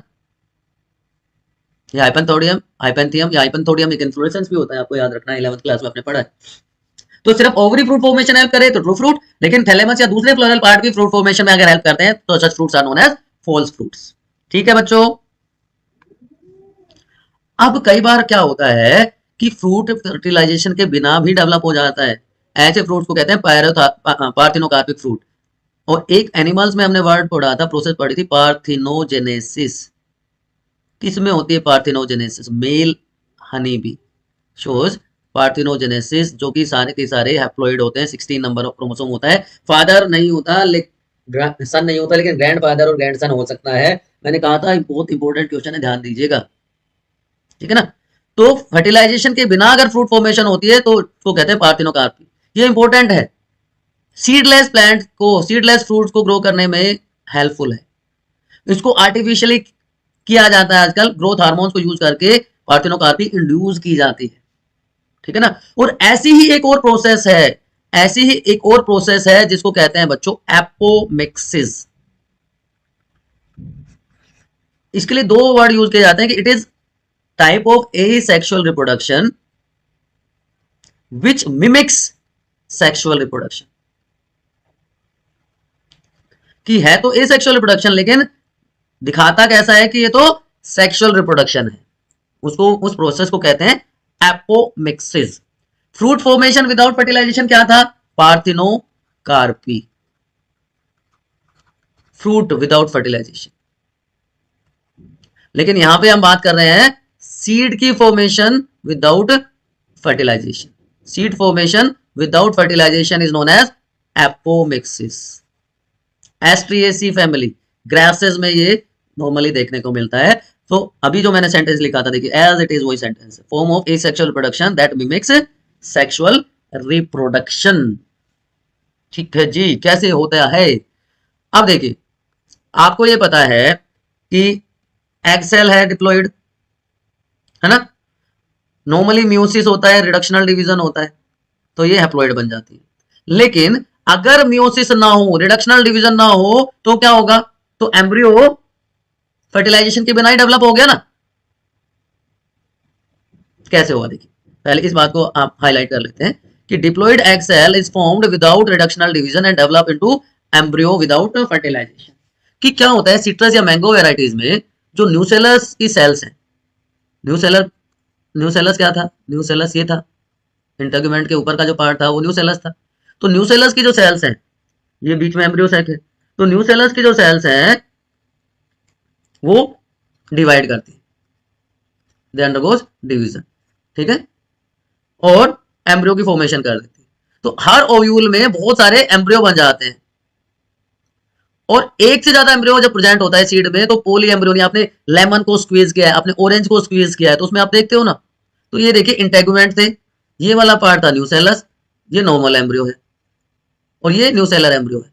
इसकी सेल्स डिवाइड करना शुरू कर जाती है, ठीक है ना, और एम्ब्रियो बना देती है, तो बहुत सारे एम्ब्रियो बन जाते हैं, और इसके प्रोसेस के थ्रू बहुत सारे सीड्स प्रोड्यूस हो जाते हैं। इस प्रोसेस को कहा जाता है पोली एम्ब्रियोनी, ठीक है ना। तो अब आपको एपोमिक्सिस का पता चल गया, आपको पोली एम्ब्रियोनी का रीजन भी पता चल गया, ठीक है बच्चों। क्या इंपॉर्टेंस है एपोमिक्सिस की? देखिए, नाम से ही आइडिया आ जाना चाहिए, हाइब्रिड सीड इंडस्ट्री लिखा है। अगर हाइब्रिड, हाइब्रिड का मतलब होता है ऐसा सीड या ऐसा प्लांट जो सुपीरियर कैरेक्टर से डेवलप किया जाए, है ना। तो अगर हाइब्रिड सीड्स को ग्रो करेंगे तो क्या होगा? प्लांट जो है प्रोजेनी में वो सेग्रीगेट कर जाएंगे और हाइब्रिड कैरेक्टर्स को लूज कर देंगे। और हाइब्रिडाइजेशन प्रोसेस बहुत स्पेसिफिक है, एक्सपर्टीज चाहिए इसके लिए, एक्सपेंसिव है, तो इसलिए इन हाइब्रिड सीड्स को एपोमिक्सिस के थ्रू डेवलप करवाया जाता है, जिससे सेग्रीगेशन ना हो कैरेक्टर्स का नेक्स्ट जनरेशन में। और जो फार्मर्स हैं उनके लिए इकोनॉमिकल हो जाता है, कन्वेंशनल हो जाता है, इजी हो जाता है use this hybrid seeds for next season, new crop production के लिए उसको इजीली वो यूज कर सकते हैं। तो बच्चों मेरे, ये थी सारी प्रोसेसेस, चारों के चारों part, pre fertilisation, fertilisation, post fertilisation changes, post fertilisation में भी एम्ब्रियो फॉर्मेशन, और उसके बाद हमने zygote development, fruit formation, seed formation, सारी बात कर ली। लेकिन बात यहाँ खत्म नहीं होती, एक और एक क्या मतलब कुछ टर्म्स हैं जो मुझे लगा कि बहुत इंपॉर्टेंट है, बच्चों को पता होनी चाहिए। कई बार out of the box question पूछ लेते हैं, तो एक क्विक रिवीजन भी आपका हो जाएगा। स्टेमन, स्टेमन इज मेल पार्ट, जिसको हम मेल पार्ट होता है, एंथर और फिलामेंट मिलके क्या बना देते हैं? स्टेमन बना देते हैं, ठीक है बच्चों। कार्पल फीमेल पार्ट है, जिसमें स्टिग्मा, स्टाइल और ओवरी। पोलन सैक को माइक्रोस्पोरेंजियम कहा जाता है, और ओव्यूल को इंटेगुमेंटेड मेगास्पोरेंजियम कहा जाता है। ये मेल गैमेट बना देते हैं, पोलन ग्रेन्स बनाते हैं, pollen grains are male gamete. Female gamete क्या है? Egg cell. ओव्यूल क्या है? इंटेगुमेंटेड मेगास्पोरेंजियम। मेल गैमेट छोटा होता है तो माइक्रोगैमेट।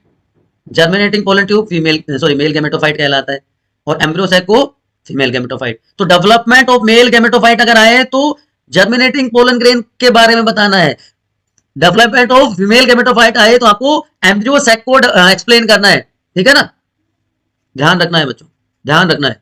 इसके बाद प्लोइडी भी बहुत इंपॉर्टेंट होती है, प्लोइडी में भी आप कंफ्यूज हो जाते हैं। तो देखिए ये सारे के सारे जो स्पोरोफाइटिक पार्ट होता है, दो पार्ट होते हैं ना, गैमेटोफाइटिक पार्ट और स्पोरोफाइटिक पार्ट। तो गैमेटोफाइटिक पार्ट है सारे के सारे डिप्लॉइड होते हैं, जायगोट से लेके फिर एम्ब्रियो बनेगा, रेडिकल और प्लूम्यूल बन जाते हैं, वहां से कोटिलेडन की फॉर्मेशन होती है, सारे के सारे पार्ट हो गए। ये पोस्ट फर्टिलाइजेशन में है, सारे के सारे पोस्ट फर्टिलाइजेशन में है, ठीक है। प्री फर्टिलाइजेशन वाले भी सारे के सारे डिप्लॉइड होंगे। इंटेगुमेंट प्रोटेक्टिव कवरिंग्स हैं, माइक्रोस्पोर मदर सेल जिसको प्रीमोडियल मदर सेल भी कहते हैं, या मेगास्पोर मदर सेल एमएमसी जिसको हमने लिखा था, ये भी डिप्लॉइड होती है। Carpel, sepals, petals, stamens, male चारों एसेंशियल और नॉन एसेंशियल वर्ल्स, ये सारे के सारे इनिशियली डिप्लॉइड होते हैं। और जो वेजिटेटिव पार्ट है, वेजिटेटिव पार्ट जो है प्लांट के, रूट, स्टेम एंड लीफ, वो भी सारे के सारे डिप्लॉइड होते हैं। अब हैप्लॉइड क्या होता है? जो गैमेटोफाइटिक पार्ट है वो हैप्लॉइड होंगे। तो मेल गैमेट जिसको हम पोलन ग्रेन कहते हैं वो है हैप्लॉइड। जनरेटिव सेल और ट्यूब सेल जो दो न्यूक्लियस होते हैं, दो मेल न्यूक्लियाई होते हैं 3 सेल स्टेज पे, वो होते हैं हैप्लॉइड। मेल गैमेट और फीमेल गैमेट वो है हैप्लॉइड। मेगास्पोर वो एम्ब्रियो सैक की सेल्स, वो हैप्लॉइड। लेकिन सेंट्रल सेल जिसमें 2 पोलर न्यूक्लियाई होंगे वो हो जाएगी डिप्लॉइड। 2 पोलर न्यूक्लियाई अलग अलग है तो haploid. Egg cell female gamete है, क्या हो गया? हैप्लॉइड। एंटीपोडल सिनर्जिड्स, ठीक है, ये सारी की सारी हैप्लॉइड। लेकिन सेकेंडरी न्यूक्लियस अभी मैंने बताया ये वाला, वो क्या हो गया? Diploid. Primary endosperm nucleus cell और प्राइमरी एंडोस्पर्म या एंडोस्पर्म वो ट्रिप्लॉइड, ट्रिपल फ्यूजन इसीलिए तो कहते हैं ना उसको, 2n + n 3n बनता है उसमें, याद रहेगा आप लोगों को? ओके, ये एक आपके क्विक रिवीजन के लिए, क्विक कंपैरिजन के लिए, कंपैरिजन आ जाए तो भी आप कर सकते हैं। माइक्रोस्पोरोजेनेसिस मेल गैमेट, ये female gamete, female gametophyte, sorry, embryo sac की फॉर्मेशन। कि मेगास्पोर मदर सेल 2 बार डिवीजन हुआ, 2 बार मियोसिस हुआ, 4 मेगास्पोर बनते हैं, 3 डिजेनरेट हो जाते हैं, फंक्शनल मेगास्पोर रहता है, इसलिए इसको मोनोस्पोरिक डेवलपमेंट भी कहा जाता है। फंक्शनल मेगास्पोर 3 बार न्यूक्लियर डिवीजन होगा, 8 सेल और 7 न्यूक्लियर स्टेज बन जाएगी, जिसको एम्ब्रियो सैक कहते हैं। फीमेल सॉरी मेल गैमेटोफाइट की बात करें तो माइक्रोस्पोर मदर सेल या प्रीमोडियल मदर सेल, उसमें हुआ मियोसिस, माइक्रोस्पोर टेट्राड बन गया, 4 बन जाते हैं, चारों को कैलस वॉल के साथ अटैच होते हैं, कैलस वॉल डिसोल्व हो जाती है, इक्वेशनल डिवीजन स्टार्ट हो जाता है। एक पोलन ग्रेन बन गया, उसमें न्यूक्लियर डिवीजन हुआ, तो लार्ज वेजिटेटिव सेल और वेजिटेटिव न्यूक्लियस और स्मॉल जनरेटिव न्यूक्लियस बन जाता है। मोस्टली 60% में इसी स्टेज पे वो शेड हो जाते हैं। रेस्ट में ये न्यूक्लियर जो जनरेटिव न्यूक्लियस है वो फिर से डिवाइड करता है और 2 मेल न्यूक्लियाई की फॉर्मेशन हो जाती है। उसमें से एक एग सेल के साथ कंबाइन करके जाइगोट बना देगा, दूसरा सेंट्रल सेल के साथ मिलकर प्राइमरी एंडोस्पर्म न्यूक्लियस की फॉर्मेशन कर देता है, इसलिए इसको डबल फर्टिलाइजेशन कहा जाता है। होप चीजें आपको समझ आ गई होंगी। पूरा का पूरा चैप्टर सेक्सुअल रिप्रोडक्शन हमने डिस्कस कर लिया है। सेक्सुअल रिप्रोडक्शन इन एंजियोस्पर्म आप कह सकते हैं, sexual reproduction in flowering plants आप कह सकते हैं। कोई भी अगर आपको डाउट है तो प्लीज आप कमेंट सेक्शन में पूछ लीजिए, ठीक है ना। कहां पूछना है आपको पता है, ठीक है। चैनल पर नए हैं तो लाइक करके सब्सक्राइब कर दीजिए।